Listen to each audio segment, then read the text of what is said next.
Good morning, all. Good morning, ma'am. Good morning, ma'am. Good morning, ma'am. Good morning, good morning.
Okay, നമുക്ക് തുടങ്ങാം. 27 പേര് വന്നിട്ട്.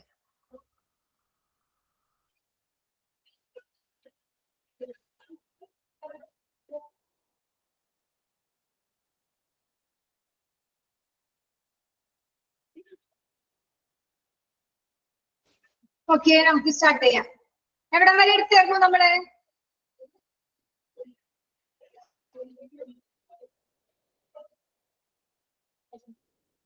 നമ്മൾ എവിടം വരെ എടുത്തു?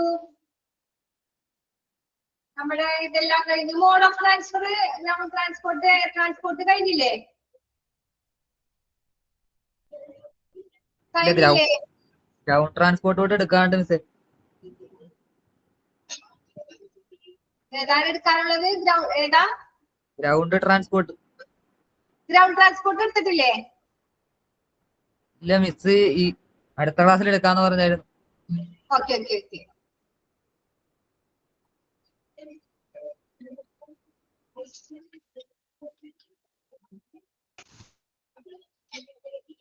ഓക്കെ, നമുക്ക് തുടങ്ങാം.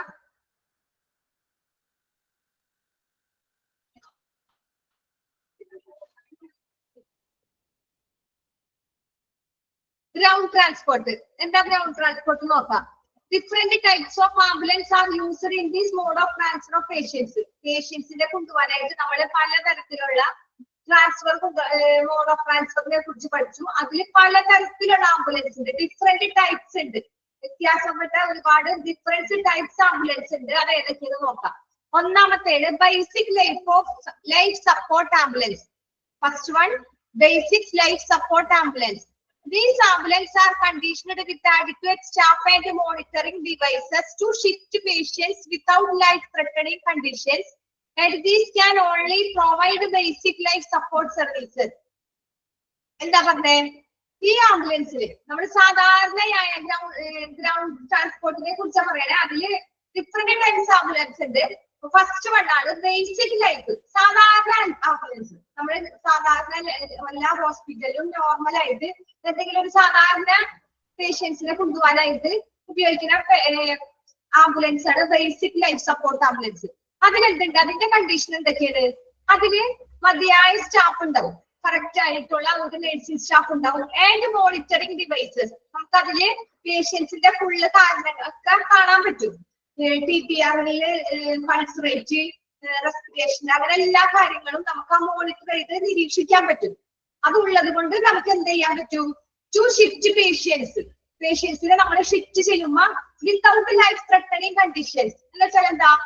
ജീവൻ നമുക്ക് ജീവന് ഒരു അത്യാവശ്യം ജീവൻ നിലനിർത്താനുള്ള ജീവന്റെ രക്ഷാപ്രവർത്തനം എന്ന് വെച്ചാൽ എന്താ? അപകട സാഹചര്യം ഇല്ലാതെ ജീവൻ രക്ഷിക്കാൻ പറ്റും. അത്യാവശ്യത്തിനുള്ള അതിലുണ്ട്. ഒരു മോണിറ്ററിങ്, നമ്മുടെ സാധാരണ എല്ലാ ലെവൽ നോർമലായി കാണാൻ മോണിറ്ററിങ്ങും പിന്നെ ഒരു ആഡിക്വേറ്റ് സ്റ്റാഫ് എല്ലാം അറിയണ ഒരു സ്റ്റാഫും അതിലുണ്ടാവും. അതിൽ നമുക്ക് സാധാരണ വിത്തൗട്ട് ലൈഫ് ത്രെട്ടനിങ് എന്ന് വെച്ചാൽ ജീവൻ അപകടപ്പെടുത്താതെ നമുക്കൊന്ന് രക്ഷിക്കാൻ പറ്റും. അത്രേ ഉള്ളൂ അതില്. On this can only provide basic support basic, അത്രയും മാത്രമേ ഇതിന് സപ്പോർട്ട് ചെയ്യാൻ പറ്റുള്ളൂ. ഒരു ജീവൻ നിലനിർത്താൻ പറ്റും, അത്രേ ഉള്ളൂ. അതിൽ കൂടുതലായിട്ട് വേറൊന്നുമില്ല. സാധാരണ ലെവലില് സാധാരണ ആംബുലൻസ് നമ്മളൊക്കെ കണ്ടു കാണും.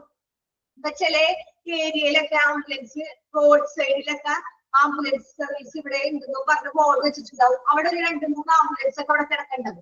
അതൊക്കെയാണ് സാധാരണ ആംബുലൻസ് എന്ന് പറയുന്നത്. ഹോസ്പിറ്റലിൽ, ചെറിയ ക്ലിനിക്കില്, ചില സ്ഥലങ്ങളിലൊക്കെ ഉണ്ടാവും. പിന്നെ മറ്റേ പാലിയത്തിക് ഒക്കെ പോലുള്ള സ്ഥലങ്ങളിൽ ഇതുപോലെ തന്നെ സാധാരണ ആംബുലൻസ് ആയിരിക്കും. അതില് അത്യാവശ്യ കാര്യങ്ങൾ മാത്രം ഉണ്ടാവും, വേറെ ഫെസിലിറ്റീസ് ഒന്നും ഉണ്ടാവില്ല. മതിയായ സ്റ്റാഫ് ഉണ്ടാവും, പിന്നെ മോണിറ്ററിങ് ചെയ്യുന്ന ഉപകരണങ്ങളൊക്കെ ശരിക്കും കാണാവുന്ന, നിരീക്ഷിക്കാവുന്ന രീതിയിലുള്ള ഇതുണ്ടാവും. പിന്നെന്താ, പേഷ്യന്റിന് നമുക്ക് ലൈഫ് സപ്പോർട്ട് കൊടുക്കാൻ പറ്റും. പേഷ്യൻസിന് ലൈഫ് സപ്പോർട്ട് കൊടുക്കാൻ പറ്റും. ജീവനൊരു അപകടം വരില്ല എന്നുള്ള ഒരു ലൈഫ് സപ്പോർട്ട് കൊടുക്കാൻ പറ്റും. അത്രേ ഉള്ളൂ ബേസിക് ലൈഫ് സപ്പോർട്ട് ആംബുലൻസ് എന്ന് പറയുന്നത്. അടുത്തതാണ് അഡ്വാൻസ്ഡ് ലൈഫ് സപ്പോർട്ട് ആംബുലൻസ്. നമുക്ക് അതിന്റെ പേര് കേൾക്കുമ്പോൾ തന്നെ അറിയാം, അഡ്വാൻസ്ഡ് ലൈഫ് സപ്പോർട്ട് ആംബുലൻസ് ആണ്. അതിന് കുറച്ചും കൂടി എന്തുണ്ടാവും, കുറച്ചും കൂടി അഡ്വാൻസ്ഡ് ആയ കുറച്ചും കൂടി കാര്യങ്ങൾ കൂടുതൽ ഉണ്ടാവും. നമുക്ക് നോക്കാം എന്തൊക്കെയാണ്. These ambulance can provide modern life support services like endotracheal intubation, cardiac monitoring, defibrillation, administration of intravenous fluid or vasopressors. These are adequately staffed and made ready for shifting patients with life-threatening conditions. ഇതിലെന്താ, ഇതിലെ സാധാരണ ലെവലില് നമ്മൾ first പഠിച്ച basic life support ആംബുലൻസിനേക്കാളും കുറച്ചുകൂടി method കൂടിയതാണ്. Modern life support service ആണ്. അപ്പൊ അതിന് അതിൻ്റെതായ എൻഡോട്രക്കിയൽ ഇന്റുബേഷൻ ഉണ്ടാവും. എന്ന് വെച്ചാൽ എന്താ എൻഡോട്രക്കിയൽ ഇന്റുബേഷൻ എന്ന് വെച്ചാൽ എന്താ, നമ്മൾ കഴിഞ്ഞ ക്ലാസ്സിൽ പറഞ്ഞിരുന്നു. തുറന്ന ശ്വസനനാളം ഇങ്ങനെ തുറക്കാൻ വേണ്ടിയിട്ട് അതില് ശ്വാസം നന്നായിട്ട് കിട്ടാനുള്ള ഒരു ട്യൂബ് ഘടിപ്പിച്ചേക്കുന്നതാണ് എൻഡോട്രക്കിയൽ. ശ്വസനനാളം അത് കിട്ടാനും പിന്നെ കാർഡിയാക് മോണിറ്റർ ചെയ്യാൻ, നമ്മുടെ ഹാർട്ടിന്റെ ഹാർട്ട് എങ്ങനെയാണ്, ഹാർട്ടിന്റെ റേറ്റ് ഇടക്കിടക്ക് മിനിറ്റിൽ എത്രയെന്നുള്ള കറക്റ്റ് കൗണ്ട് അറിയാനായിട്ട് അത് മോണിറ്റർ ചെയ്യാൻ പറ്റും. പിന്നെന്താ, ഇൻട്രാവീനസ് ഫ്ലൂയിഡ് അല്ലെങ്കിൽ വാസോപ്രസർ എന്ന് വെച്ചാൽ എന്താ, നമ്മള് ഞരമ്പിലൂടെ ഫ്ലൂയിഡ് ഒക്കെ പോണ്ടാവും, ഡ്രിപ്പ് പോണ്ടാവും. അപ്പൊ വാസോപ്രസർ നമ്മൾ പറഞ്ഞു, ഒരു മുന്നത്തെ ക്ലാസ്സിൽ നമ്മൾ പറഞ്ഞില്ലേ വാസോപ്രസേഴ്സ് എന്താ നമ്മൾ വാസോപ്രസേഴ്സ് മുന്നത്തെ ക്ലാസ്സിൽ പഠിച്ചില്ല, പറഞ്ഞില്ലേ? ഒരാൾ പറഞ്ഞേ എന്താണ് നമ്മുടെ വാസോ സർക്കുലേഷനിൽ നമ്മൾ പറഞ്ഞിരുന്നു വാസോപ്രസേഴ്സ്. ആരും വായിച്ചൊന്ന് നോക്കിയില്ലേ? ഇല്ലേ? ഒരാളൊന്ന് കമന്റ് ചെയ്തേ, എന്താ വാസോപ്രസേഴ്സ്?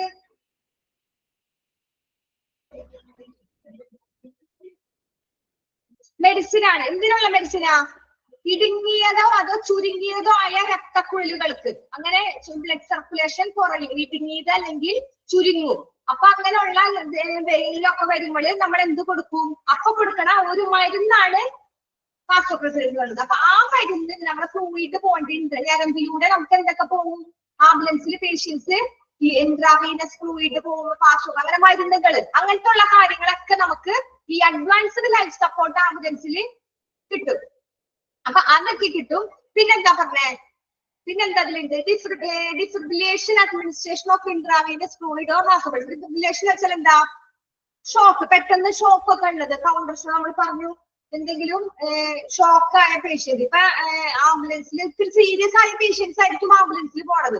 സാധാരണ ലെവൽ ആംബുലൻസിൽ പോണത് എങ്ങനെയായിരിക്കും? സാധാരണ എന്തെങ്കിലും ചെറിയ എന്തെങ്കിലും ഉണ്ടെങ്കിൽ ആംബുലൻസ് നമുക്ക് റോട്ടില് ഹൈവേയിലോ ഏത് തിരക്കുള്ള റോഡിലാണെങ്കിലും ആംബുലൻസിൽ നമ്മൾ പോകും. പെട്ടെന്ന് എത്താൻ വേണ്ടിയിട്ട് നമ്മൾ ആംബുലൻസ് ഉപയോഗിക്കും. ഹോസ്പിറ്റലിൽ പോകണം, ചെറിയ അസുഖമാണെങ്കിലും നമ്മൾ പെട്ടെന്ന് എത്താൻ വേണ്ടിയിട്ട് റോഡില് ട്രാഫിക്കിന്റെ ബ്ലോക്ക് ഒന്നും ഇല്ലാതിരിക്കാൻ വേണ്ടിയിട്ടൊക്കെ നമ്മൾ സാധാരണ ആംബുലൻസ് ഉപയോഗിക്കും, ബേസിക് ലൈഫ് സപ്പോർട്ട്. പക്ഷെ കുറച്ചുകൂടി സീരിയസ് ആയ പേഷ്യൻസ് ഇതുപോലെ ട്രക്കിയൽ ട്യൂബ്, എൻഡോട്രക്കിയൽ ട്യൂബ്, കാർഡിയാക്കിന്റെ ബുദ്ധിമുട്ടുകൾ, പിന്നെ ഇതുപോലെ ഇൻട്രാവീനസ്, അങ്ങനെ ഫ്ലൂയിഡിലൊക്കെ പോകേണ്ടി ആ പേഷ്യന്റ് നമ്മൾ എങ്ങനെയായിരിക്കും കുറച്ചും കൂടി ബെറ്റർ ആയ അഡ്വാൻസ്ഡ് ആയ ലൈഫ് സപ്പോർട്ട് ആംബുലൻസ് ഉപയോഗിക്കുന്നത്. These are adequately staffed are made ready shifting patient health condition. എന്താ, ഇവിടെ നമുക്ക് അപകടകരമായ അവസ്ഥ ഒന്നും ഉണ്ടാവില്ല. കാരണം ആ പേഷ്യൻസിന് നമ്മൾ എത്രയും വേഗം ഇത്രയും ഫെസിലിറ്റി ഒക്കെ ആംബുലൻസിൽ കൊടുത്തിട്ടാണ് നമ്മൾ ആ ഹോസ്പിറ്റൽ വേറെ ഹോസ്പിറ്റലിലോട്ട് ട്രാൻസ്ഫർ ചെയ്യുന്നത്. അപ്പൊ അപകടകരമായ അവസ്ഥ ഉള്ള രോഗികളെ മാറ്റാനായിട്ട് നമ്മൾ റെഡി ആയിരിക്കണം. അവിടുത്തെ ഒരു സ്റ്റാഫ്, അതിലൊരു സ്റ്റാഫ് ഉണ്ടായിരിക്കും. മറ്റേതിൽ സ്റ്റാഫ് ഉണ്ടാവും, സാധാരണ മോണിറ്റർ ചെയ്യുന്ന ഉപകരണം മാത്രമേ ഉണ്ടാവുള്ളൂ. ഇതിൽ ഇതുപോലെ പറഞ്ഞ എൻഡോട്രക്കിയൽ ഇൻക്യുബേഷൻ ഒക്കെ ഉണ്ടാവും. നിങ്ങൾ അണ്ടർലൈൻ ചെയ്തിടാ. എൻഡോട്രക്കിയൽ ഇൻക്യുബേഷനും കാർഡിയാക്കും ഫിബ്രിലേഷൻ ഇൻട്രാവൻ അതൊക്കെ അണ്ടർലൈൻ ചെയ്തിടാം. കാരണം അതൊക്കെ നിങ്ങളോട് ചോദിക്കും. അതൊക്കെ ഏത് ലൈഫ് സപ്പോർട്ട് ആംബുലൻസിലാണ് ഉള്ളത്. ബേസിക് തരും, അഡ്വാൻസ്ഡ് തരും, വേറെ ഏതെങ്കിലും ഒക്കെ തരും. അപ്പൊ അത് ഓർക്കണം. അഡ്വാൻസ്ഡ് ലൈഫ് സപ്പോർട്ട് ആംബുലൻസിലാണ് അത്രയും ഫെസിലിറ്റീസ് ഒക്കെ ഉള്ളത്. അപ്പൊ അതിൽ നമുക്ക് റെഡി ആയിട്ടിരിക്കാം പേഷ്യന്റിനെ നമുക്ക് ഷിഫ്റ്റ് ചെയ്യാനായിട്ട്. എല്ലാവരും ആംബുലൻസിൽ ഉണ്ടാവും. നമ്മളൊന്നും ആ സമയത്ത് കൊണ്ടുപോയി ഫിറ്റ് ചെയ്യേണ്ട കാര്യമില്ല. ഒക്കെ ആംബുലൻസിൽ കറക്റ്റ് ഉണ്ടാവും. നമ്മൾ റെഡി ആയിട്ട് ഫോർ ഷിഫ്റ്റിംഗ് പേഷ്യന്റിക്ക് കണ്ടീഷൻ ആ പേഷ്യന്റിന് അപകടനില ഉണ്ടാവില്ല. മറ്റേതില് സാധാരണ ലെവലിൽ അപകടമില്ല. ഇതില് നമുക്ക് ഉറപ്പായിട്ടും ആ പേഷ്യന്റിന്റെ ജീവൻ നമുക്ക് രക്ഷിക്കാൻ പറ്റും. കാരണം അതിനുള്ള എല്ലാ സാധ്യതകളും ആംബുലൻസിലുണ്ട്. ഓക്കെ, പിന്നെന്താ നെക്സ്റ്റ് പറഞ്ഞത്? MICU. MICU എന്ന് വെച്ചാൽ എന്താ? MICU നമ്മൾ കണ്ടിട്ടുണ്ട്. അങ്ങനെ ഒരു ആംബുലൻസ് MICU നമ്മൾ പഠിച്ചല്ല. കഴിഞ്ഞ ഒരു ക്ലാസ്സിൽ നമ്മൾ പറഞ്ഞിരുന്നു MICU എന്ന്. ഒരാളെന്ന് കമന്റ് ചെയ്തേ.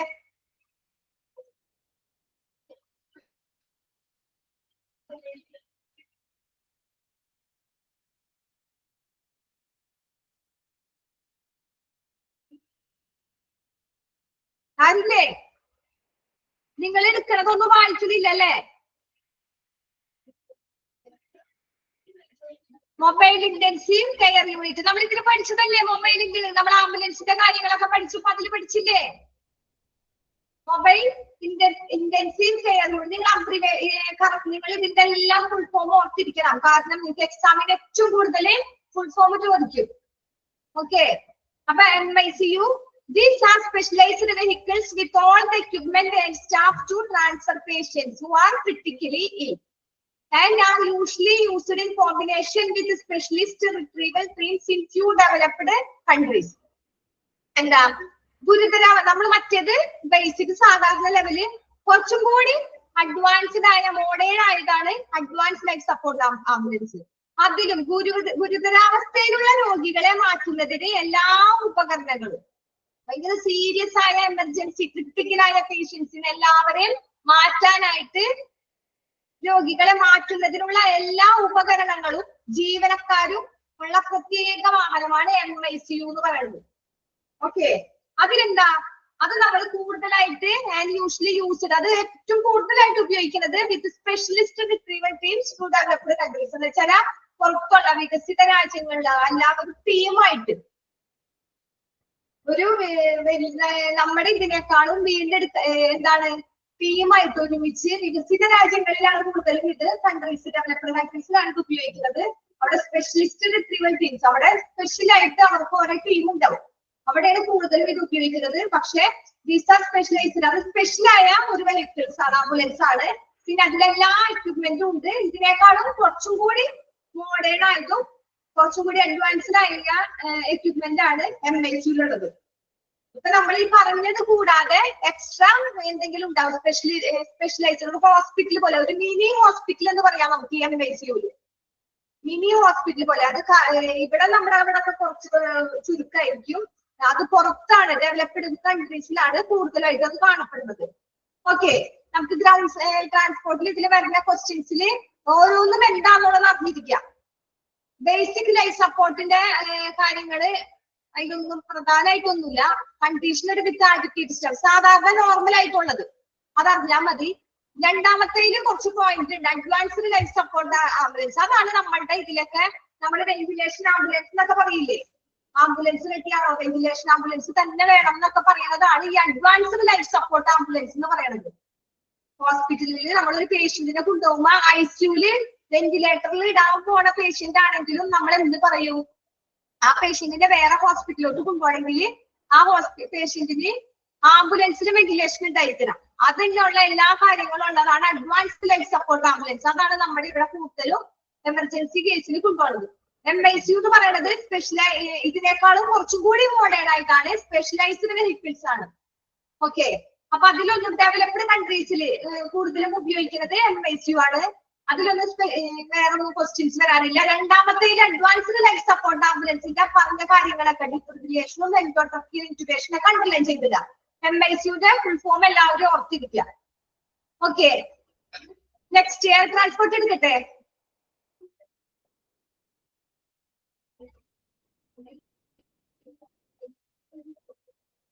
ഓക്കെ, എയർ ട്രാൻസ്പോർട്ട് നമുക്ക് ഇത് തീർക്കണം.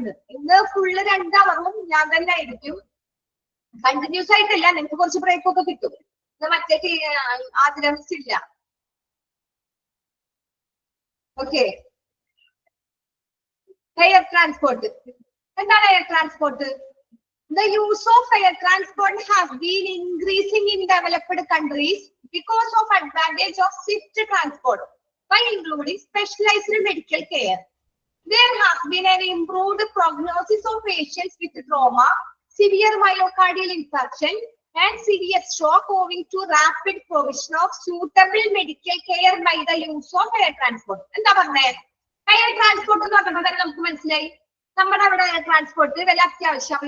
ഇവിടെ ഹോസ്പിറ്റലിൽ ചികിത്സിക്കുന്ന പേഷ്യന്റ് ആണെങ്കിൽ അമേരിക്കയിൽ കൊണ്ടുപോയാൽ നല്ല ചികിത്സ കിട്ടും, പേഷ്യന്റിനെ അമേരിക്കയിലോട്ട് കൊണ്ടുപോകാന്നൊക്കെ പറയും. അപ്പൊ നമ്മൾ ഏത് ട്രാൻസ്പോർട്ട് ഉപയോഗിക്കാം? ഈ എയർ ട്രാൻസ്പോർട്ട് ഉപയോഗിക്കാം. എന്താ വെച്ചാൽ അതിന്റെ പ്രത്യേകത എന്താ? സാധാരണ ലാൻഡ് ട്രാൻസ്പോർട്ടിനേക്കാളും പെട്ടെന്ന് എത്താൻ പറ്റും എയർ ട്രാൻസ്പോർട്ടിൽ. 4 മണിക്കൂർ. ഇവിടെ നിന്ന് തിരുവനന്തപുരം വരെ പോവുകയാണെങ്കിൽ, എറണാകുളത്തുനിന്ന് തിരുവനന്തപുരം പോവുകയാണെങ്കിൽ ഒരു 4-5 മണിക്കൂർ എങ്ങനെ വന്നാലും ആംബുലൻസിനായാലും നമ്മൾ എത്ര ഇതിട്ട് പോയാലും 5 മണിക്കൂർ എങ്ങനെയെങ്കിലും വേണം എറണാകുളത്തുനിന്ന് തിരുവനന്തപുരം വരെ. അപ്പൊ എറണാകുളത്തുനിന്ന് നമ്മൾ കൊച്ചി എയർപോർട്ടിൽ നിന്ന് നമ്മൾ തിരുവനന്തപുരം എയർപോർട്ടിലോട്ട് പോകുകയാണെങ്കിൽ ഏകദേശം ഒരു 2 മണിക്കൂർ മാത്രമേ മതി. അപ്പൊ 3 മണിക്കൂർ നമുക്ക് സേവ് ചെയ്യാൻ പറ്റും. ആ 3 മണിക്കൂർ പേഷ്യന്റിന്റെ ലൈഫ് നമുക്ക് പെട്ടെന്ന് രക്ഷിക്കാൻ പറ്റും. 3 മണിക്കൂർ 5 മണിക്കൂർ എത്തണമെങ്കിൽ എയർ ട്രാൻസ്പോർട്ട് നമുക്ക് 2 മണിക്കൂർ വേണമെങ്കിൽ അതിന് മുന്നേ എത്താൻ പറ്റും. അപ്പൊ അങ്ങനെ സ്വിഫ്റ്റ് ട്രാൻസ്പോർട്ട് എന്ന് വെച്ചാൽ എന്താ? സ്വിഫ്റ്റ് ട്രാൻസ്പോർട്ട് എന്ന് വെച്ചാൽ പെട്ടെന്ന് വേഗത്തിൽ എത്താൻ പറ്റും. അങ്ങനത്തെ ഒരു ട്രാൻസ്പോർട്ടാണ് ഈ എയർ ട്രാൻസ്പോർട്ട് എന്ന് പറയുന്നത്. ഓക്കെ, ഇപ്പൊ എയർ ട്രാൻസ്പോർട്ടിന്റെ ഉപയോഗം ഇപ്പൊ ഇവിടെ use of air transport has been increasing developed country. ഇപ്പൊ നമ്മളെ എയർ ട്രാൻസ്പോർട്ട് എല്ലാവർക്കും കൂടി വരികയാണ്. നമ്മുടെ ഇവിടെ ഉണ്ട്, എന്നാലും എല്ലാവരും അത് യൂസ് ചെയ്യില്ല. കൂടുതലും എല്ലാവരും ലാൻഡ് ട്രാൻസ്പോർട്ടാണ് ഇവിടങ്ങളിലൊക്കെ. ഇനി അത് പിന്നീട് കാലക്രമേണ നമ്മൾക്ക് ഇവിടെ ലാൻഡ് ട്രാൻസ്പോർട്ടിന് ഇത് കുറഞ്ഞ് എയർ ട്രാൻസ്പോർട്ട് ആവും. ഇപ്പൊ ഡെവലപ്ഡ് കൺട്രീസിൽ ഇതിന് കൂടുതൽ ഇതിന്റെ ഇത് കൂടി വരെയാണ്. Use of air transport has been increasing developed countries. അപ്പൊ ഡെവലപ്ഡ് കൺട്രീസിൽ ഇതിന്റെ ഇത് വർദ്ധിച്ചു വരെയാണ് എയർ ട്രാൻസ്പോർട്ടിന്റെ. എന്തുകൊണ്ടാ? അതിന് because of advantage of swift transport. അതിന്റെ മെയിൻ അഡ്വാൻറ്റേജ് എന്താ? സ്വിഫ്റ്റ് ട്രാൻസ്പോർട്ട് ആണ്. പെട്ടെന്ന് എത്താൻ പറ്റും. അണ്ടർലൈൻ ചെയ്തിടാം എയർ ട്രാൻസ്പോർട്ടിന്റെ അഡ്വാൻറ്റേജ്. ഓക്കെ, എയർ ട്രാൻസ്പോർട്ടിന്റെ അഡ്വാൻറ്റേജ് നമുക്ക് പെട്ടെന്ന് എത്താൻ പറ്റും. അതൊരു ക്വാളിറ്റി ഇല്ലേ? അത് ഫസ്റ്റ് അഡ്വാൻറ്റേജ്, ഏറ്റവും വലിയൊരു അഡ്വാൻറ്റേജ് ആണ് സ്വിഫ്റ്റ് ട്രാൻസ്പോർട്ട്. ബൈ ഇൻക്ലൂഡിങ് അതിലെന്തെല്ലാം ഉൾക്കൊണ്ടിട്ടുണ്ട്? Specialised medical care. ഹോസ്പിറ്റലിന് വേണ്ട ഒരു ട്രീറ്റ്മെന്റിന് വേണ്ട എല്ലാ സ്പെഷ്യലൈസ്ഡ് ആയ എല്ലാ കാര്യങ്ങളും ആ ട്രാൻസ്പോർട്ടിലുണ്ട്. ഓക്കെ, അപ്പൊ നിങ്ങൾ എയർ ട്രാൻസ്പോർട്ടിന്റെ കാര്യം പറയുമ്പോൾ അതിൽ മെയിൻ ആയിട്ട് അഡ്വാൻറ്റേജ് ചോദിക്കും. എയർ ട്രാൻസ്പോർട്ടിന്റെ അഡ്വാൻറ്റേജ് എന്താ? സ്വിഫ്റ്റ് ട്രാൻസ്പോർട്ട് ആണ്. By including specialised medical care. There has been an improved prognosis of patient. ഇതിൽ നമുക്ക് ഇങ്ങനെയുള്ള പേഷ്യൻസിനൊക്കെ കൊണ്ടുപോകാൻ പറ്റും. എന്തൊക്കെ പേഷ്യൻസ് ഇമ്പ്രൂവ് ആവും? പ്രോഗ്നോസിസ്, പേഷ്യന്റ് വിത്ത് ട്രോമ. ട്രോമ വന്ന പേഷ്യൻസ് എന്നുവെച്ചാൽ ഒരു ഭാഗത്ത് ഭയങ്കര സീരിയസ് ആയിട്ട് അനങ്ങാൻ പറ്റാത്ത പേഷ്യന്റ്, സിവിയർ മയോകാർഡിയൽ ഇൻഫെക്ഷൻ ഉള്ള പേഷ്യന്റ്, സീരിയസ് സ്ട്രോക്ക്, പെട്ടെന്ന് ഒരു സ്ട്രോക്ക് വന്ന് അങ്ങനെയുള്ള patient, rapid provision of suitable medical care bye the use of air transport. നമുക്ക് ഇങ്ങനെ ഈ പേഷ്യന്റിനെ ഇംപ്രൂവ് ആയി നമുക്ക് ട്രോമ പേഷ്യന്റ് ആയാലും കഠിനമായ മയോകാർഡിയൽ ഹാർട്ടിന്റെ ബുദ്ധിമുട്ടൊക്കെ അങ്ങനെ ഭയങ്കര പെട്ടെന്ന് എത്തിക്കണം. ഹാർട്ടിന് ഇത്രയും സമയത്തിനുള്ളിൽ എത്തിച്ചാൽ നമുക്ക് ജീവൻ രക്ഷിക്കാം എന്നൊക്കെ പറഞ്ഞാലും നമ്മൾ റിസ്ക് എടുക്കില്ല. നമ്മൾ എന്ത് ചെയ്യും? എയർ ട്രാൻസ്പോർട്ട് യൂസ് ചെയ്യും. കാരണം ലാൻഡ് ട്രാൻസ്പോർട്ടൊക്കെ ആണെങ്കിൽ നമ്മൾ എത്ര പോയാലും റോഡിൽ ബ്ലോക്കും, നമ്മുടെ റോഡൊക്കെ എങ്ങനെ ഇരിക്കും? ഈ കട്ടയും കുഴിയും ഒക്കെ ആയിട്ട് അതിലെത്തണതിന് മുമ്പ് നമുക്ക് എയർ ട്രാൻസ്പോർട്ട് വഴി എത്താൻ പറ്റും. അപ്പൊ നമ്മൾ എന്താ? പേഷ്യന്റ് ക്യാഷ് ഒന്നും നമ്മൾ നോക്കില്ല. ആ സമയത്ത് നമുക്ക് പേഷ്യന്റിന്റെ ജീവനാണ്. അപ്പൊ ഒരു മിനിറ്റ് ആ പേഷ്യന്റിന് നമുക്ക് എത്തിക്കാൻ പറ്റിയ അത്രയും നല്ലതല്ലേ എന്ന് വിചാരിച്ച് നമ്മൾ എയർ ട്രാൻസ്പോർട്ട് ഉപയോഗിക്കും. പിന്നെ പെട്ടെന്നുള്ള സ്ട്രോക്ക് എന്തെങ്കിലും ഉണ്ടെങ്കിൽ ഒരാള് പെട്ടെന്നായിരിക്കും സ്ട്രോക്ക് വന്നത്, അത് ശരീരം മൊത്തം ബാധിക്കുന്നതിന് മുമ്പ്, ഞരമ്പൊക്കെ പെട്ടെന്ന് ബാധിക്കുന്നതിന് മുമ്പ് നമ്മൾ പെട്ടെന്ന് നല്ല ഹോസ്പിറ്റലിൽ എത്തിച്ചാൽ ചിലപ്പോൾ അവർക്ക് രക്ഷപ്പെടാൻ പറ്റും. അപ്പൊ അതിനൊക്കെ വേണ്ടിയിട്ട് നമ്മൾ എന്ത് ഉപയോഗിക്കും? ഈ എയർ ട്രാൻസ്പോർട്ട് ഉപയോഗിക്കും. അതിന് പെട്ടെന്ന് നമുക്ക് മെഡിക്കൽ കെയർ കിട്ടാനായിരിക്കും. ഓക്കെ, അപ്പൊ എയർ ട്രാൻസ്പോർട്ട് എന്തിനൊക്കെ ഉപയോഗിക്കും? അണ്ടർലൈൻ ചെയ്തിടാ. എന്തിനൊക്കെ എയർ ട്രാൻസ്പോർട്ട് ഉപയോഗിക്കാം? Patients with trauma, severe myocardial infarction and severe shock. ഇത്രയും കാര്യങ്ങൾക്ക് പെട്ടെന്ന് സ്വിഫ്റ്റ് ട്രാൻസ്പോർട്ട് ആണ്. എയർ ട്രാൻസ്പോർട്ട് എന്താ? സ്വിഫ്റ്റ് ട്രാൻസ്പോർട്ട് ആണ്. നമ്മളെ വേഗത്തിൽ എത്തിക്കുന്ന ഒരു ട്രാൻസ്പോർട്ട് ആണ് എയർ ട്രാൻസ്പോർട്ട്. ഓക്കെ, ഓക്കെ അല്ലേ? മനസ്സിലാവുന്നില്ലേ? സ്പീഡ് കൂടുന്നുണ്ടാ? സ്പീഡ് കൂടുന്നുണ്ടാ? പറഞ്ഞോ, സ്പീഡ് കൂടുന്നുണ്ടെങ്കിൽ. രാവിലെ എല്ലാവരും നല്ല കൂളായിട്ട് നല്ല ആക്റ്റീവായിട്ടല്ലേ വന്നിരിക്കണേ? Okay okay. ഉച്ചയെങ്കിൽ നമുക്ക് ശരിക്കും ബോറടിക്കും ഇതൊക്കെ കേട്ട്. പക്ഷെ ഇപ്പൊ അങ്ങനെയല്ലല്ല. ഇപ്പൊ എല്ലാവരും രാവിലെ തന്നെ ഭക്ഷണമൊക്കെ കഴിച്ച് നല്ല കൂളായിട്ട് വന്നിരിക്കുകയാണ്. അപ്പൊ ആ ഒരു ആക്റ്റീവോടുകൂടി ഇരിക്കുക. ഓക്കെ, നെക്സ്റ്റ് എന്താ ഇനി നമ്മൾ പഠിക്കുന്നത്? The patients who are more likely to get benefits from air transport ആണ്. എന്ന് വെച്ചാൽ എന്താ എയർ ട്രാൻസ്പോർട്ടിൽ നിന്ന് നമുക്ക് പേഷ്യന്റിന്റെ കാര്യങ്ങൾ നമ്മൾ പറഞ്ഞു. എയർ ട്രാൻസ്പോർട്ടിൽ നിന്ന് നമുക്ക് എന്തെല്ലാം ബെനിഫിറ്റ്സ് ഉണ്ടെന്ന് പേഷ്യൻസിന് നമ്മളിവിടെ പറഞ്ഞപ്പോൾ എന്താ പറഞ്ഞേ? എയർ ട്രാൻസ്പോർട്ട് ഒരു സ്വിഫ്റ്റ് ട്രാൻസ്പോർട്ട് ആണ്, പെട്ടെന്ന് കൊണ്ടുപോകാൻ പറ്റും. അതുപോലെ തന്നെ നമുക്ക് 2-3 തരത്തിലുള്ള പേഷ്യൻസ്, സിവിയർ ഷോക്ക് ആയാലും മയോകാർഡിയൽ ആയാലും ട്രോമ, അങ്ങനെയുള്ള പേഷ്യൻസിനൊക്കെ പെട്ടെന്ന് എത്തിച്ചാൽ നമുക്ക് ജീവൻ രക്ഷിക്കാവുന്നുള്ള ഇതായിരിക്കും. പിന്നെ അവിടെ സ്പെഷ്യലൈസ്ഡ് മെഡിക്കൽ കെയർ കിട്ടും. ഇത്രയും കാര്യങ്ങൾ നമ്മൾ പറഞ്ഞു. അതുകൂടാതെ പേഷ്യൻസിന് more likely to benefit air transport. Air ട്രാൻസ്പോർട്ടിൽ നിന്നും അവർക്ക് എന്തെല്ലാം ബെനിഫിറ്റ്സ് കിട്ടും നമുക്ക് നോക്കാം. ബെനിഫിറ്റ്സ് എന്തൊക്കെയാണെന്ന് നോക്കാം. എങ്ങനെയുള്ള പേഷ്യൻസിനാണ് ഈ ബെനിഫിറ്റ്സ് എന്ന് നമ്മൾ പറഞ്ഞു? എന്തെങ്കിലും ഏത് പേഷ്യന്റിനാ പ്രയോജനം കിട്ടുന്നത്? സാധാരണ ഒരു തലവേദന വന്ന പേഷ്യന്റിന് നമ്മൾ ആംബുലൻസ് കയറ്റി അങ്ങനെ കിട്ടില്ല. അത് ഏതൊക്കെ പേഷ്യന്റ് ആണെന്ന് പറയുന്നത് കുറച്ച് കാര്യങ്ങൾ നമ്മൾ അവിടെ മുകളിൽ പറഞ്ഞു. ഒന്നുകൂടി നോക്കാം. പേഷ്യൻസ് വിത്ത് സിവിയർ ട്രോമ നമ്മൾ പറഞ്ഞു, ട്രോമ പേഷ്യൻസിന്. പിന്നെന്താ? Penetrating chest injuries. എന്താ? നെഞ്ചിലെ ഇഞ്ചുറി, മുറിവ് വരുന്നത്. പെനിട്രേറ്റിംഗ് വെച്ചാൽ എന്താ? കുളച്ച് കയറുന്ന മുറിവ്, ഭയങ്കര ആഴത്തിലുള്ള നെഞ്ചില് ആഴത്തിലുള്ള. ഇപ്പൊ കത്തിക്കൊക്കെ ആരെങ്കിലൊക്കെ കത്തിക്ക് കുത്തിക്കഴിഞ്ഞാൽ നെഞ്ചില് അത് എങ്ങനെയായിരിക്കും? ഭയങ്കര ആഴത്തിലായിരിക്കും ഒരു കുത്തുമ്മ. അപ്പൊ അങ്ങനെയൊക്കെ ഉള്ള പെട്ടെന്ന് എത്തിക്കണം. ബ്ലീഡിങ് ആയിരിക്കും, ചെസ്റ്റ് ബ്ലീഡിങ് വന്ന് നമ്മൾ ചെസ്റ്റ് ഒക്കെ ഇഞ്ചുറി വന്നു, നമ്മുടെ നെഞ്ച് മുറിഞ്ഞ് അവിടെ മുഴുവൻ ബ്ലീഡിങ് വന്നതിന് മുമ്പ് പെട്ടെന്ന് എത്തിച്ചാൽ ബ്ലഡ് പോണെ പെട്ടെന്ന് എത്തിച്ചാൽ ജീവൻ രക്ഷിക്കാൻ പറ്റും. അപ്പൊ അങ്ങനെയുള്ള പേഷ്യന്റിന് ഇത് ബെനിഫിറ്റ് ആണ്. പെനിട്രേറ്റിംഗ് ചെസ്റ്റ് ഇഞ്ചുറീസ് എന്ന് വെച്ചാൽ തുളച്ചു കയറുന്ന ചെസ്റ്റ് മുറിവ് എന്ന് വെച്ചാൽ എന്താ? അത്രയും മുറിവ്, ഭയങ്കര ആഴത്തിലുള്ള മുറിവ്, അതാണ് അവിടെ ഉദ്ദേശിക്കുന്നത്. പിന്നെ multi system injury. Multi system എന്ന് വെച്ചാൽ സാധാരണ ഭയങ്കര കുറച്ചും കൂടി ഇതുപോലെ തന്നെ മൊത്തം പരിക്കായിട്ട് ആദ്യം ബ്ലീഡിങ്ങും ഭയങ്കര ബുദ്ധിമുട്ടായിട്ടുള്ള എല്ലാം കൊണ്ടും ഭയങ്കര മുറിവ് അവിടെ ഇവിടൊക്കെ നമ്മുടെ ഇന്റേണൽ ഓർഗൻസ് ആ ഇഞ്ചുറി ആണെങ്കിൽ. പിന്നെ ക്രഷ് ഇഞ്ചുറി, ചതഞ്ഞേക്കണത്. പിന്നെ ഞരമ്പൊക്കെ ആണെങ്കിൽ എന്താ? നമ്മളുടെ കാല് നമ്മൾ എവിടെന്നെങ്കിലൊക്കെ വീണ് കഴിഞ്ഞാൽ നമ്മുടെ കാലിന്റെ കൈയുടെ ഒക്കെ ഞരമ്പ് ഉണ്ടാവും, ചതയും. അപ്പൊ നമ്മൾ പറയും ഒടിഞ്ഞിട്ടില്ല, ചതഞ്ഞിട്ടുള്ളൂ എന്ന് പറയും. പക്ഷെ ചതഞ്ഞിട്ടുണ്ടെങ്കിലും ഭയങ്കര വേദന ആയിരിക്കും, ഭയങ്കര പെയിൻ ആയിരിക്കില്ലേ? ഭയങ്കര പെയിൻ ആയിരിക്കും. അപ്പൊ നമ്മൾ എന്ത് ചെയ്യും? നമ്മള് അതൊക്കെ മാറി ഒരു 2 ആഴ്ച നമ്മൾ പ്ലാസ്റ്റർ ഒക്കെ ഇട്ട് 2 ആഴ്ച മാറിയാലും കാലിന്റെയും കൈയുടെ ഒക്കെ ആണെങ്കിൽ നമ്മള് എത്ര മാറി എന്ന് പറഞ്ഞാലും നമുക്കൊരു ചെറിയ വേദന അവിടെ ഉണ്ടാവും. നമ്മൾ പറയും എത്ര നാളായി ചെറുതിലെ വീണതാ, ഇപ്പോഴും അവിടെ ഒന്ന് തൊടുമ്പോ വേദനയാണെന്ന് നമ്മൾ പറയാറുണ്ട്. അതെന്ന് വെച്ചാൽ ഈ ചതഞ്ഞതിന് ഭയങ്കര ഇതായിരിക്കും. ക്രഷ് ഇഞ്ചുറി എന്ന് പറഞ്ഞത് ചതഞ്ഞത്. അപ്പൊ അതുപോലെ തന്നെ നമ്മുടെ തൊലി ചതഞ്ഞപ്പോഴാണ് നമുക്ക് ഇത്രയും വേദന. അപ്പൊ ഞരമ്പ് അതിന്റെ ഉള്ളിലുള്ള നമ്മുടെ ശരീരത്തിന്റെ ഉള്ളിലുള്ള എന്തെങ്കിലും ഞരമ്പൊക്കെ ചതഞ്ഞു കഴിഞ്ഞാൽ പിന്നെ അവിടെ ബ്ലഡ് സർക്കുലേഷൻ പാസ് ചെയ്യില്ല. ചതഞ്ഞവിടെ ഇങ്ങനെ നന്നായിട്ട് ഒരു ഓസ് പോലെയാണ് നമ്മുടെ ഞരമ്പിരിക്കുന്നത്. അതെങ്ങനെ? നല്ല വികസിച്ച് നല്ല ഇതിൽ അതിന്റെ മുകളിൽ കൂടിയാണ് ബ്ലഡ് സർക്കുലേഷൻ പോണത്, ബ്ലഡ് പാസ് ചെയ്യുന്നത്. അതിങ്ങനെ ചതഞ്ഞിരുന്നു കഴിഞ്ഞാൽ ബ്ലഡ് അതെങ്ങനെ എന്തായി? അവിടെ ഒട്ടിയെ അങ്ങനെ ചതഞ്ഞിരുന്നു. അപ്പൊ പിന്നെ അതിൽ ബ്ലഡ് സർക്കുലേഷൻ പോവില്ല.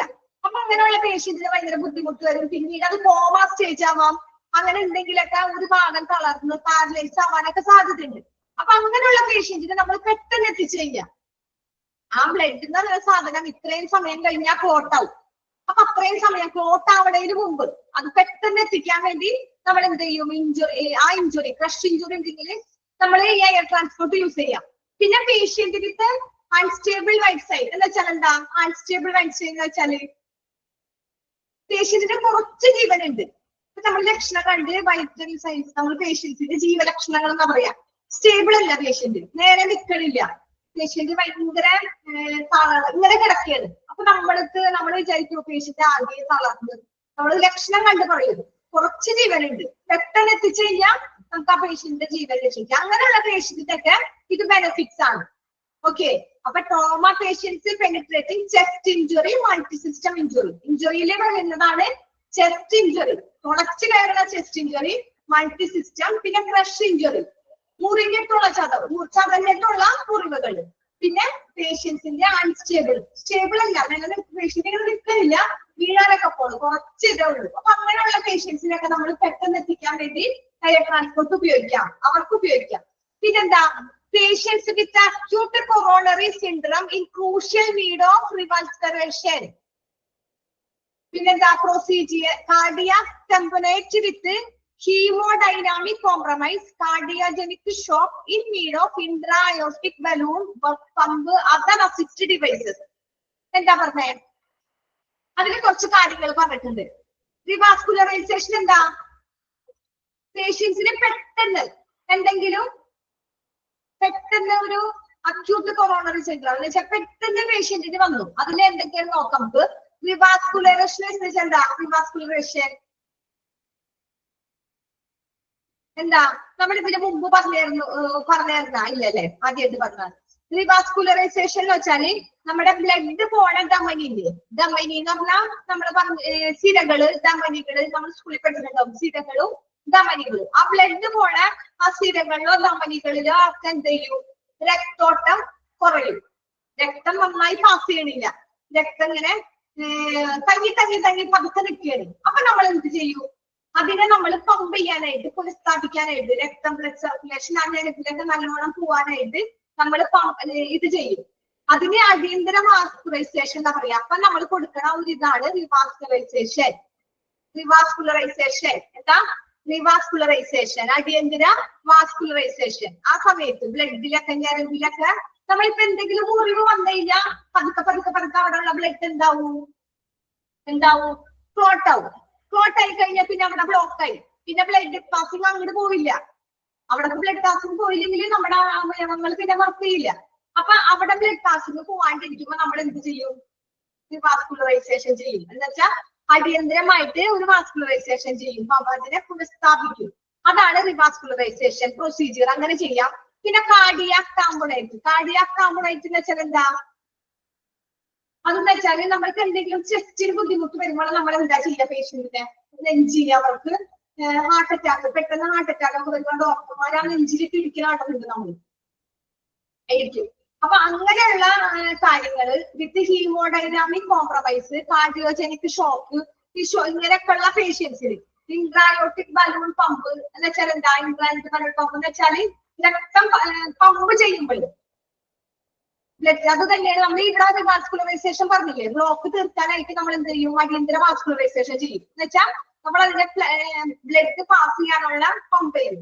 അത് തന്നെയാണ് ഇവിടെ പറഞ്ഞത് ഇൻട്രായോട്ടിക് ബലൂൺ പമ്പ്. അത് പമ്പ് ചെയ്യുമ്പോ ബലൂൺ പോലെ വീർക്കും, പിന്നെയും ചുരുങ്ങും, പിന്നെയും വീർക്കും, പിന്നെയും അങ്ങനെ ചെയ്യേണ്ടത് രക്തം പമ്പ് ചെയ്യുമ്പോഴുള്ള ആ ഒരു അവസ്ഥ. പിന്നെന്താ?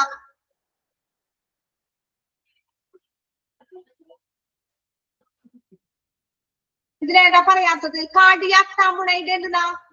അണ്ടർലൈൻ ചെയ്തിട്ടാ പറയണത്. ഇതൊക്കെ അണ്ടർലൈൻ ചെയ്തിട്ടാ. കാർഡിയാക് ടാംബുണൈഡ് എന്നല്ല, നമ്മുടെ ചെസ്റ്റിന് ഇങ്ങനെ ബുദ്ധിമുട്ട് വരും, കൂടുതലും ഈ കാർഡിയാക്ക് വന്നത് ഹാർട്ടുമായിട്ട് ബന്ധപ്പെട്ട. അപ്പൊ ഈ ഹാർട്ടിന്റെ പേശിക്കും അവിടുത്തെ ധമനികള്, അവിടെ ഹാർട്ടിന്റെ അടുത്ത് ഒരു സഞ്ചിയൊക്കെ ഉണ്ട്, ഹാർട്ടിന്റെ സഞ്ചി. അതിന്റെ ഇടയിൽ രക്തം അല്ലെങ്കിൽ ദ്രാവകം അടിഞ്ഞുകൂടുന്നത്, അതാണ് കാർഡിയാക് ടാംബുണൈഡ് എന്ന് പറയുന്നത്. രക്തം അടിഞ്ഞുകൂടും. അപ്പോഴാണ് നമ്മൾ ഈ അസുഖം ടാംബുണൈഡ് വരുമ്പോഴാണ് ഹാർട്ട് ഇവിടെ ബ്ലോക്ക് ആയി നിൽക്കുന്നത്. അപ്പൊ ഡോക്ടർമാർ എന്ത് ചെയ്യും? എന്ത് ചെയ്യും? നെഞ്ചിലിട്ട് നല്ലോണം അടിക്കും അല്ലെങ്കിൽ നല്ലോണം പ്രസ് ചെയ്യും. ചില പേഷ്യന്റ് പെട്ടെന്ന് എന്തായിരിക്കും പ്രതികരിച്ച് അതോടൊപ്പം തന്നെ ആ ബ്ലോക്ക് തുറന്ന് പെട്ടെന്ന് രക്ഷപ്പെടും. ചിലവര് എത്ര അടിച്ചിട്ടും പെട്ടെന്ന് അറ്റാക്ക് ഒക്കെ വേണ്ട പേഷ്യന്റിന് ഫസ്റ്റ് എയ്ഡ് കൊടുക്കാനായിട്ട് നമ്മൾ ഹോസ്പിറ്റലിൽ എത്തിക്കുന്നതിന് മുമ്പ് നമ്മുടെ വീട്ടിൽ വെച്ചൊരു പേഷ്യന്റിന് ഇതുപോലെ നെഞ്ചിന് ഭയങ്കര ബുദ്ധിമുട്ട് വന്നപ്പോ വരുമ്പോൾ നമ്മൾ എന്ത് ചെയ്യാം? ഹോസ്പിറ്റലിൽ എത്തിക്കാൻ വേണ്ടി വണ്ടി വിളിച്ച് വണ്ടിയിൽ കയറ്റുന്നതിന് മുമ്പ് 1 മിനിറ്റ് ആയിരിക്കും പേഷ്യന്റിന് അറ്റാക്ക് എന്ന് പറയുന്നത്. നമ്മുടെ ഹാർട്ട് പെട്ടെന്ന് നിന്ന് പോണ അവസ്ഥ. അപ്പൊ 1 മിനിറ്റ് കൊണ്ട് ആ നിന്ന് പോവേണ്ട നമ്മൾ ആളെ അടുത്തുണ്ടെങ്കിൽ നമ്മൾ അറിയുന്നവരാണെങ്കിൽ എന്ത് ചെയ്യും? ഒരു ഫസ്റ്റ് എയ്ഡ് കൊടുക്കും. അതെന്താ ചെയ്യാ? ആ പേഷ്യന്റിന്റെ ഹാർട്ടിന്റെ ലെഫ്റ്റ് ഭാഗത്ത് റൈറ്റ് ഭാഗത്ത് വെച്ച് നല്ലോണം പിടിച്ച് പ്രസ് ചെയ്യും അല്ലെങ്കിൽ നല്ലോണം അടിക്കും. അപ്പൊ ആ അടിക്കുന്ന ഷോട്ടില് പേഷ്യന്റ് പെട്ടെന്ന് എണീക്കും. CPR ഒക്കെ CPR കൊടുക്കല് അത് അറിയണവരായിരിക്കണം കൊടുക്കണത്. അത് അറിയണം എങ്ങനെയാണെന്നുള്ളത്. അപ്പൊ അതിങ്ങനെ കൊടുക്കുമ്പോ പേഷ്യന്റ് പെട്ടെന്ന് ആ ഷോക്കിൽ നിന്ന് അങ്ങോട്ട് എണീറ്റ് പെട്ടെന്ന് ആ ബ്ലോക്ക് അങ്ങോട്ട് മാറി. അവിടെ എങ്ങനെ ബ്ലോക്ക് വന്നത്?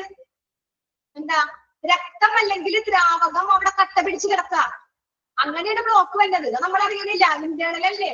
ഇന്റേണൽ ഓർഗൻ ആണ് ഹാർട്ട്. അപ്പൊ നമ്മൾ അറിയണില്ല എങ്ങനെ ബ്ലോക്ക് വന്നതെന്ന്. ആ സമയത്ത് ഇതുപോലെ CPR കൊടുക്കാൻ കഴിഞ്ഞ ചില പേഷ്യന്റ് രക്ഷപ്പെടും ഹോസ്പിറ്റലിൽ എത്തുന്നതിന് മുമ്പ്. എന്നിട്ട് സാവധാനം ആ പേഷ്യന്റിന്റെ ആ ബ്ലോക്ക് ഒക്കെ ഒന്ന് മാറി ആ നെഞ്ചിന്റെ വേദന ഒക്കെ മാറിക്കഴിഞ്ഞാൽ നമുക്ക് ഹോസ്പിറ്റലിൽ എത്തിക്കാം. പക്ഷെ ഹോസ്പിറ്റലിൽ എത്തി അത് ചിലവര് രക്ഷപ്പെടും, ചിലവര് ബ്ലോക്ക് പിന്നെ മാറില്ല. ബ്ലോക്ക് വന്നതാണ് ടാംബുനാഡ് എന്ന് പറയുന്നത്, കാർഡിയാക് ടാംബുനാഡ്. അത് ബ്ലഡ് ഹാർട്ടിന്റെ ധമനികളിലെ ആ സിരകളിലൊക്കെ എന്തടിഞ്ഞു കൂടും? ദ്രാവകം അല്ലെങ്കിൽ ബ്ലഡ്. അത് അടിഞ്ഞു കൂടിയിട്ട് ഉണ്ടാവണ ആ ഒരു ഡിസീസ് ഇതാണ്. ആ ഒരു അവസ്ഥയാണ് കാർഡിയാക് ടാംബുനാഡ്. ഓക്കെ. പിന്നെന്താ? ഹീമോഡൈനാമിക് കോംപ്രമൈസ് എന്ന് വെച്ചാൽ എന്താ? എങ്ങനെയാണ്? രക്തക്കുഴലുകളിലൂടെ ബ്ലഡ് ഒഴുകണത്. ഹീമോഡൈനാമിക് നമ്മൾ അതിലൂടെ ഒഴുകുമ്പോ അതെങ്ങനെയാണ് കോംപ്രമൈസ് ചെയ്യണത്? ബ്ലഡ് ഒഴുകണത്. പിന്നെ കാർഡിയോജനിക് ഷോക്ക് എന്ന് പറയുന്നത് ഹാർട്ടിന് ഇങ്ങനെ ഷോക്ക്, ഹാർട്ടിന് തന്നെ ഇതും കാർഡിയാക്കായിട്ട് ബന്ധപ്പെട്ടത് മൊത്തം ഹാർട്ടിന്റെയാണ്. അപ്പൊ ഹാർട്ടിന് പെട്ടെന്ന് ഇങ്ങനെ നിൽക്കണ അവസ്ഥ നമ്മൾ പറഞ്ഞു. ചിലപ്പോ ബ്ലഡ് ഒക്കെ ദ്രാവകം അരിഞ്ഞു കൂടിയിട്ടായിരിക്കും, അല്ലെങ്കിൽ ഹെമറേജ് വരും. ഹാർട്ടിന് തന്നെ ഒരു അസുഖമാണ് ഹെമറേജ്, പൊട്ടണത്, ബ്ലഡ് വെസൽസ് പൊട്ടണത്, അതാണ് ഹെമറേജ്. അപ്പൊ അങ്ങനെയൊക്കെ വന്ന് നമ്മൾ ഇന്റേണലിൽ ഉണ്ടാവുന്ന ഈ സംഭവം നമ്മൾ പുറത്തറിയണില്ല. ഷോക്ക് അങ്ങനെയൊക്കെ ഉള്ള ആവശ്യങ്ങൾക്ക് നമുക്ക് എന്ത് ഉപയോഗിക്കാം? അതിനുപയോഗിക്കുന്നതാണ് ഇൻട്രായോട്ടിക് ബലൂൺ പമ്പ്. ഈ പമ്പ് വെച്ച് നമ്മൾ നല്ലോണം പ്രസ് ചെയ്ത് കഴിഞ്ഞാല് എന്തുണ്ടാവും? എല്ലാ വാൽവുകളും തുറക്കും, ഹാർട്ടിലേക്ക് നല്ലോണം ബ്ലഡ് പാസ് ചെയ്യും. ഓക്കെ. അങ്ങനത്തെ ഉള്ള അസിസ്റ്റ് ഡിവൈസ് ഒക്കെ എവിടെ ഉണ്ട്? അതൊക്കെ ഏതിലുണ്ടാവും? എയർ ട്രാൻസ്പോർട്ടിൽ ഉണ്ടാവും. ഇതൊക്കെ ഏതിലാ ഉള്ളത്? ഇങ്ങനെയുള്ള പേഷ്യൻസിന് നമ്മളിപ്പോ ഇതിലെന്താ പറയണേ? എയർ ട്രാൻസ്പോർട്ട് ആർക്കൊക്കെയാണ് പ്രയോജനം? ഏതെല്ലാം പേഷ്യൻസിന് എയർ ട്രാൻസ്പോർട്ടിന്റെ ബെനിഫിറ്റ് ഉണ്ടാവുന്നു? നമ്മൾ ഫസ്റ്റ് മോളിൽ ഇഞ്ചുറീസ്, കുറെ ഇഞ്ചുറി വന്നവർക്ക് പറഞ്ഞു. രണ്ടാമത്തെ പറഞ്ഞതാണ് ആർക്കൊക്കെ?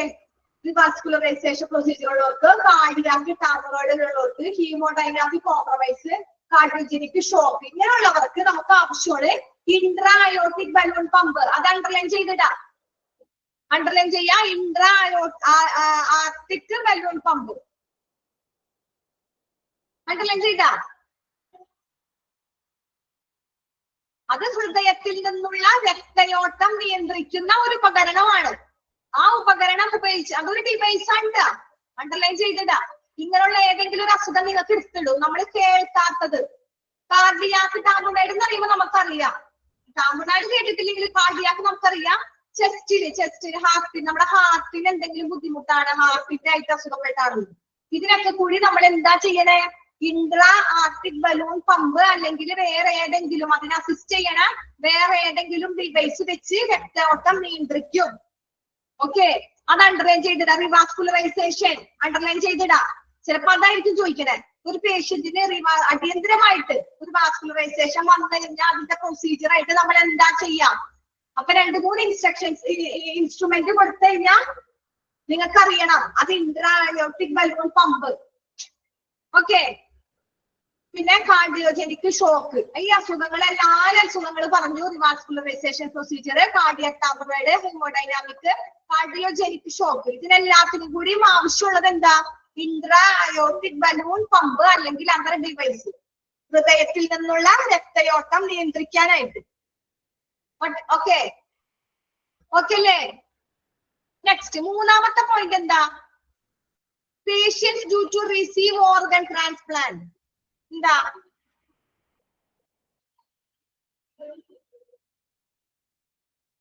എന്താ അവയവം നമ്മൾ ട്രാൻസ്പ്ലാന്റ് ചെയ്യുമ്പോൾ നമ്മൾ പെട്ടെന്ന് എത്തണം. പേഷ്യന്റിന് ഒരു അവയവം ട്രാൻസ്പ്ലാന്റ്, ഇപ്പൊ കരള് പണ്ടൊക്കെയാണ് കരള് ട്രാൻസ്ഫർ ചെയ്യുമ്പോൾ ഭയങ്കര ബുദ്ധിമുട്ട്. ഇപ്പൊ അതൊക്കെ ഒരു ബുദ്ധിമുട്ടില്ല. നമ്മളെ ഇവിടെ ഒരു പേഷ്യന്റിന് ആംബുലൻസിൽ കൊണ്ടുപോകുമ്പോൾ റോഡൊക്കെ ബ്ലോക്ക് ഒക്കെ മാറ്റി ആ പേഷ്യന്റിനെ നമ്മള് കറക്റ്റ് ലെവലിൽ എത്തിക്കാൻ വേണ്ടിട്ട് ഇത്രയും മണിക്കൂറുകളിൽ സിനിമയിൽ നമ്മൾ കണ്ടിട്ടുണ്ട്.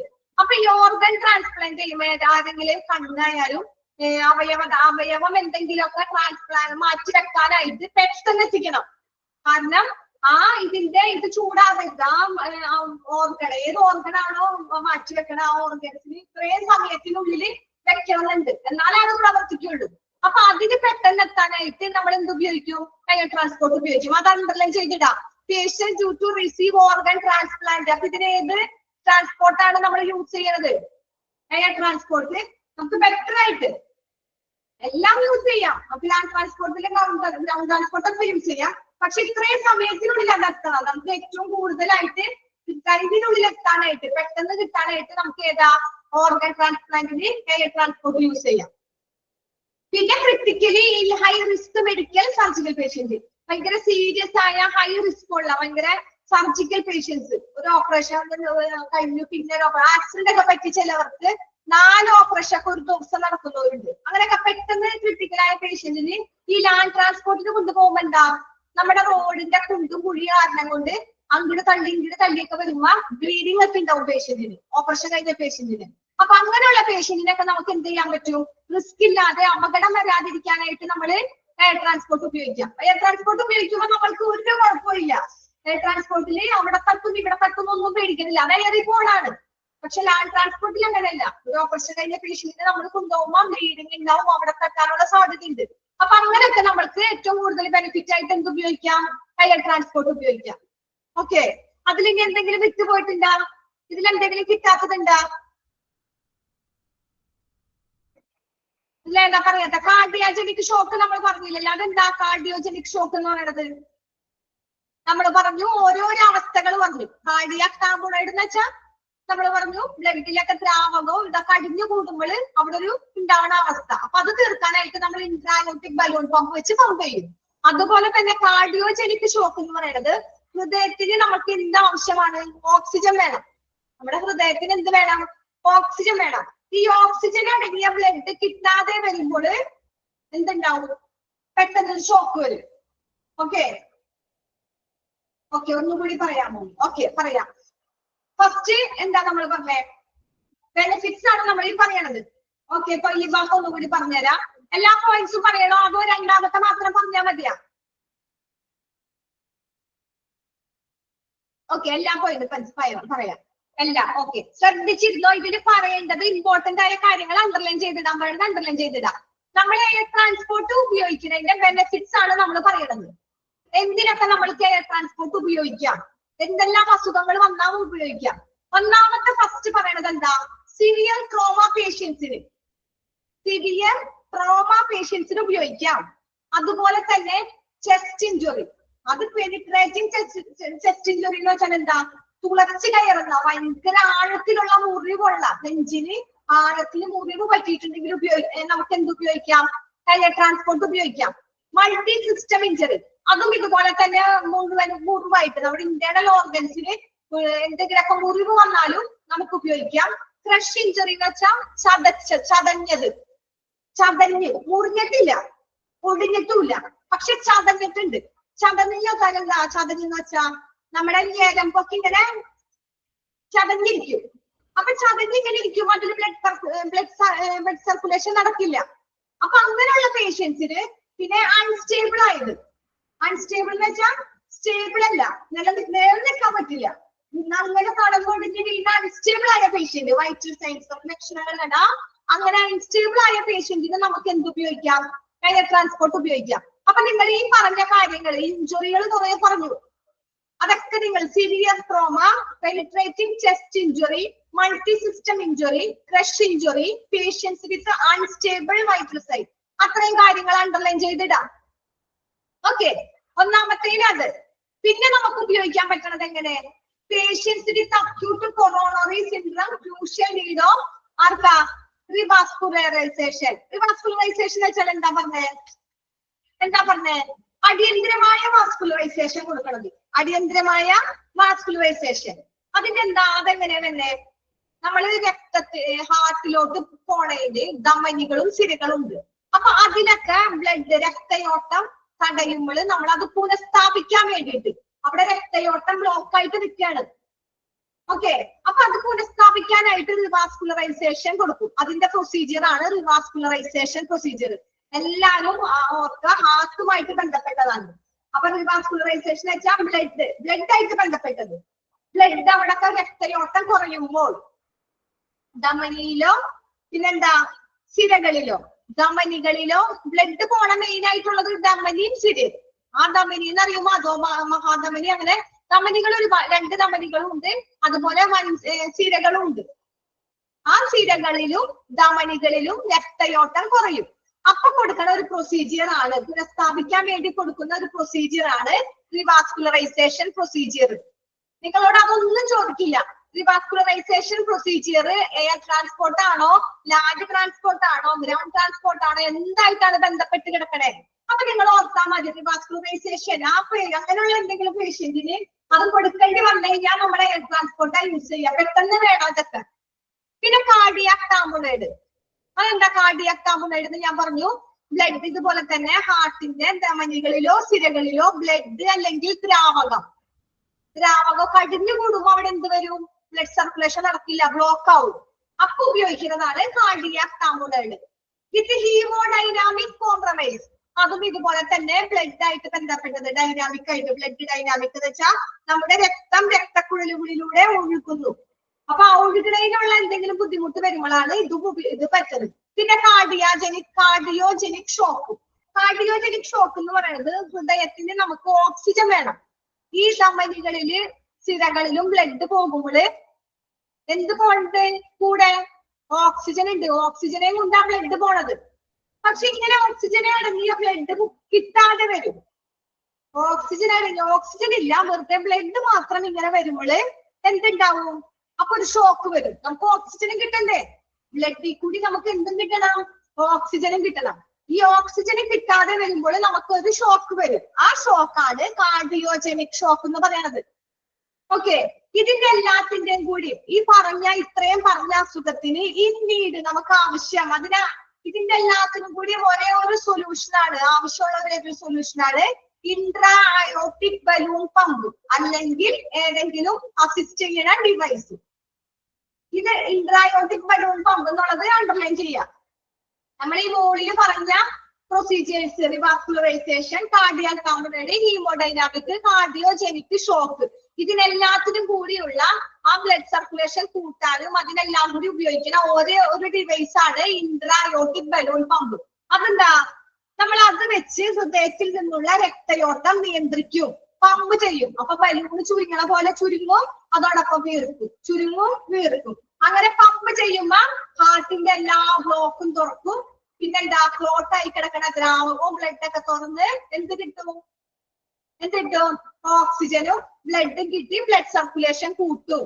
അതാണ് ഇൻട്രാ അയോട്ടിക് ബലൂൺ പമ്പ് അല്ലെങ്കിൽ അതർ അസിസ്റ്റ് ഡിവൈസ്. ഇതല്ലെങ്കിൽ ഇതിനെ പോലെ അസിസ്റ്റ് ചെയ്യണ വേറെ എന്തെങ്കിലും ഡിവൈസ്. ഓക്കേടാ? അപ്പൊ ഈ ബാക്കി മനസ്സിലായ?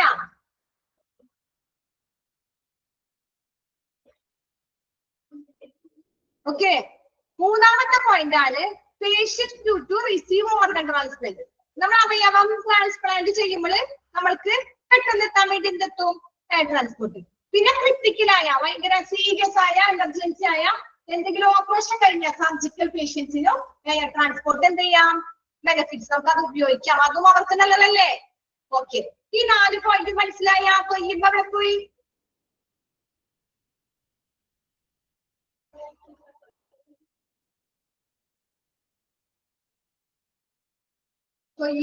പിന്നെ പോയാ? മനസ്സിലായ? എന്തെങ്കിലും കമന്റ് ചെയ്യൂ. ഓക്കെ, ഓക്കെ, സാരാ. ഓക്കെ, നെക്സ്റ്റ് നമുക്ക് ഡി നോക്കാം. അപ്പൊ ഞാൻ പറഞ്ഞ കാര്യങ്ങളൊക്കെ അണ്ടർലൈൻ ചെയ്യാം. നിങ്ങൾ അവ പറഞ്ഞത് മാത്രം അണ്ടർലൈൻ ചെയ്ത് മനസ്സിലാക്കിയാൽ മതി, കാരണം അതിന്റെ അപ്പുറത്തൊന്നും ഒരു ക്വസ്റ്റ്യൻ നിങ്ങൾക്ക് വരില്ല. Okay, next accompanying the patient. നോക്കാം നമുക്ക് എന്താണ്.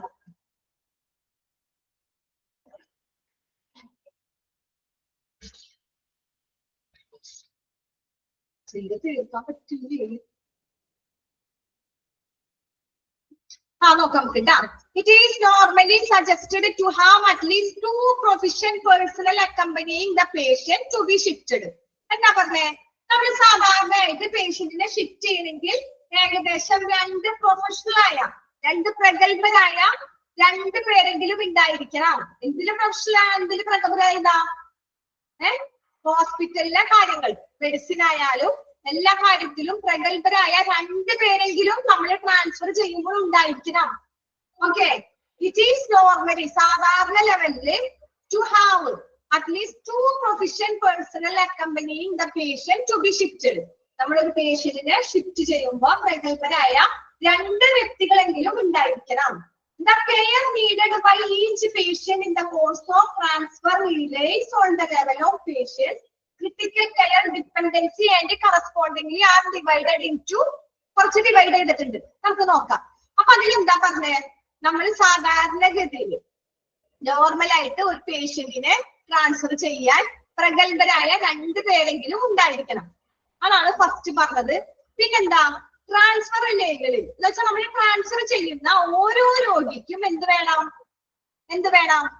പേഷ്യൻസിന് ഓരോ രോഗിക്കും എന്താ? The care needed. അവർക്ക് ഓരോ നമ്മൾ ട്രാൻസ്ഫർ ചെയ്യരുത്.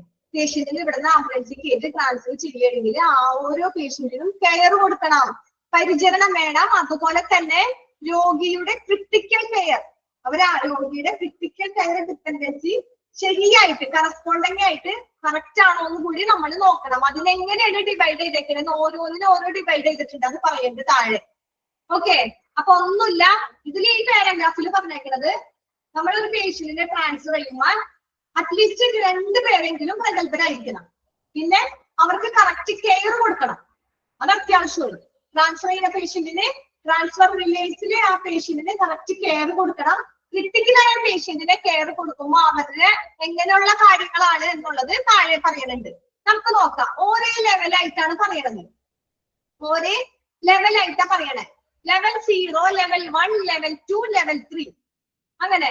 ലെവൽ 0 എന്താണെന്ന് നോക്കാം നമുക്ക്. ഫസ്റ്റ് ആണ് ലെവൽ 0. ലെവൽ 0 പറയണത് it consists of the patients who can be managed at the ward level of ward in a hospital and are normally not needed to be accompanied by any specialized personnel. എന്താ പറഞ്ഞത്? Level 0 പറയണത് ഒരു ഹോസ്പിറ്റലില് പേഷ്യന്റിനെ manage ചെയ്യണത് ആ വാർഡില്, ഒരു hospital വാർഡിന്റെ ward തലത്തിൽ കൈകാര്യം ചെയ്യാൻ കഴിയുന്ന രോഗികളാണ് ഇതിൽ ഉൾപ്പെടുന്നത്. അണ്ടർലൈൻ ചെയ്തതാ. ലെവൽ 0 എന്താ പറയണേ? അണ്ടർലൈൻ ചെയ്യാം. എന്താ? Patients who can be managed at the ward level of ward. ആ ഹോസ്പിറ്റലിലെ വാർഡ് ലെവലിലെ വാർഡില് അണ്ടർലൈൻ ചെയ്യാം. Ward level of ward underline ചെയ്തതാ. അതാണ് പറയണത്. എന്താ? ഒരു ഹോസ്പിറ്റലില് വാർഡിന്റെ വാർഡ് തലത്തിൽ, വാർഡ് എന്ന് പറയുന്നത് നമുക്കറിയാല, പേഷ്യൻസ് കിടക്കുന്ന വാർഡ്, ആ വാർഡ് തലത്തിൽ കൈകാര്യം ചെയ്യാൻ കഴിയുന്ന രോഗികൾ, അതാണ് ഇതിൽ ഉൾപ്പെടുന്നത്. വാർഡ് തലത്തിൽ നമ്മുടെ ഹോസ്പിറ്റലിൽ വാർഡ് ഉണ്ടാവും, റൂംസ് ഉണ്ടാവും, നമ്മൾ ഒരുപാട് കാറ്റഗറി ഉണ്ടാവും ഹോസ്പിറ്റലിൽ. അതില് വാർഡ് തലത്തിൽ സാധാരണ ലെവലില് ബേസിക് ലെവലാണ്. അപ്പ ലെവൽ 0 എന്ന് പറയുന്നത് ബേസിക് ലെവലാണ്, സാധാരണ നോർമൽ ആയിട്ടുള്ളത്. അപ്പൊ നിങ്ങൾ ഓർക്കുക, 0 തുടങ്ങിയല്ലേ തുടങ്ങണത്. നമ്മൾ എല്ലാത്തിലും 0 ലിസ്റ്റിലാണെങ്കിൽ എന്താ 0 എത്തുമ്പോ നമ്മൾ എവിടെ ഇറങ്ങും? ഗ്രൗണ്ടിൽ ഇറങ്ങും. ഗ്രൗണ്ട് ഫ്ലോറിൽ നമ്മൾ 0 എന്നല്ലേ പറയണേ. അത് കഴിഞ്ഞിട്ടാണ് ഫസ്റ്റ് ഫ്ലോർ വരുന്നത്, പിന്നെ സെക്കൻഡ് ഫ്ലോർ, അങ്ങനെയാണ് പോണേ. അപ്പൊ ഏറ്റവും ബേസിക് ലെവൽ എന്ന് പറയുന്നത് 0 ആണ് അല്ലേ? അവിടെ സാധാരണ നോർമൽ ആയ ആൾക്കാരാ. 0-ലുള്ളത് ആരാ? സാധാരണ നോർമൽ വാർഡ് ലെവലില്, ആ ഹോസ്പിറ്റലിലെ വാർഡ് ലെവലിലാണ് 0. നിങ്ങൾക്ക് അങ്ങനെ ഓർത്തൂടെ? അപ്പൊ ലെവൽ 0-ലെ പേഷ്യൻസ് എങ്ങനെയാണെന്ന് പറയുമ്പോൾ എന്തായിരിക്കും? Ward level of ward in the hospital. Ward level of ward in the hospital. Underline ചെയ്ത? ഓക്കെ, അണ്ടർലൈൻ ചെയ്ത? ഓക്കെ, അപ്പൊ അതാണ് അതിൽ പറയുന്നത്. It consist of patient who can manage. ആരെ മാനേജ് ചെയ്യണേ? Ward level of ward in a hospital. അവർക്ക് എങ്ങനെ? Not need accompanied by any specialised person. അവർക്ക് സ്പെഷ്യലായിട്ട് അങ്ങനെയുള്ള സ്പെഷ്യലൈസ്ഡ് ആയ സ്പെഷ്യൽ ആയിട്ടുള്ള ഇതൊന്നുമില്ല. അതാണ് പറയണത്. പിന്നെന്താ?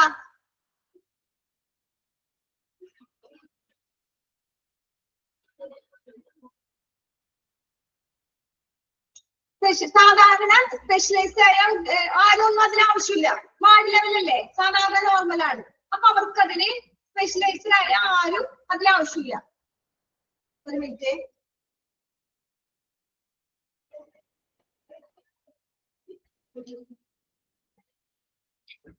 ഓക്കെ, അതാണ് ലെവൽ 0 എന്ന് പറയുന്നത്. ഇനി അത് പറയണ്ടല്ല.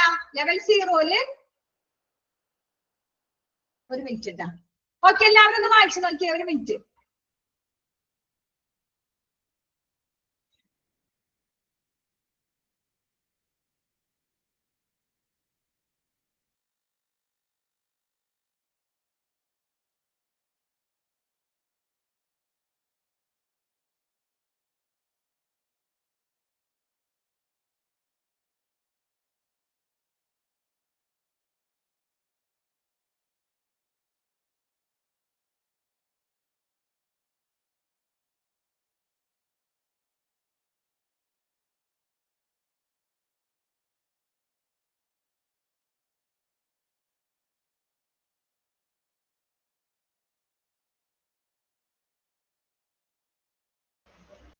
ഓക്കെ, എല്ലാരും വായിച്ചു നോക്കിയാ?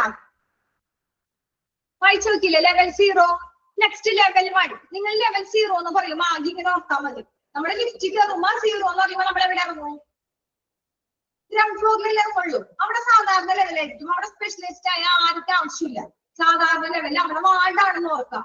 വാർഡില് ആ ഹോസ്പിറ്റൽ വാർഡില് വാർഡ് തലത്തിലുള്ള ആൾക്കാർ, സ്പെഷ്യലൈസ് ആരും വേണ്ട.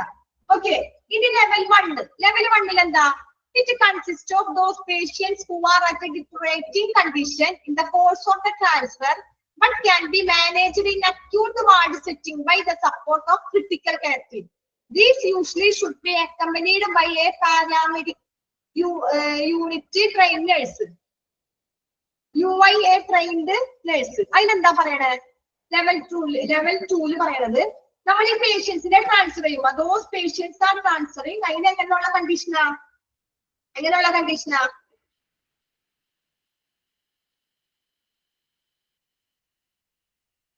ക്ഷീണ ഡിറ്ററേറ്റിംഗ് ലെവൽ 1-ല്. ലെവൽ 1-ന്റെ കാര്യം പറയണേ. ഡിറ്ററിയോട്ടിംഗ് എന്ന് വെച്ചാൽ എന്താ? ക്ഷീണം, ഭയങ്കര തളർച്ച ബാധിച്ച ഭയങ്കര ക്ഷീണമുള്ള പേഷ്യന്റ്.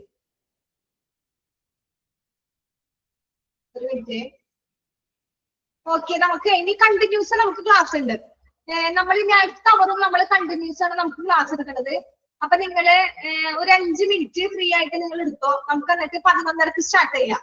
ഓക്കെ, നമ്മൾ ഇനി ഇവിടുന്ന് കണ്ടിന്യൂസ് ക്ലാസ് ഇനിയും നമ്മൾ 1 മണിക്കൂർ എടുക്കും. കുഴപ്പമില്ലല്ല?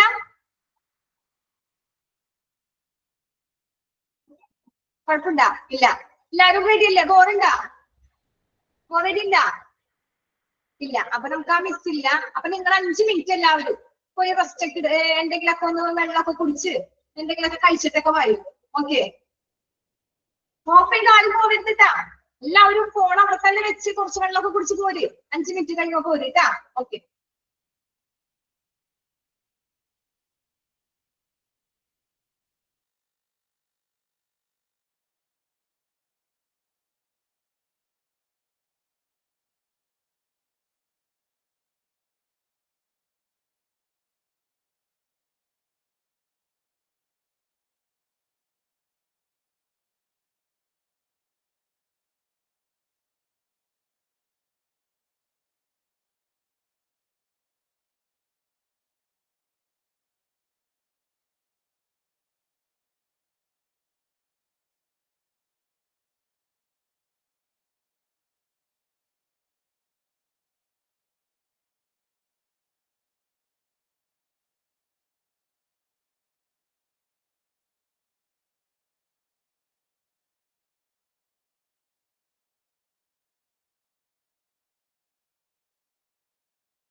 ഓക്കെ, എല്ലാവരും ഫ്രഷ് ആയ ഓക്കെ അല്ലേ?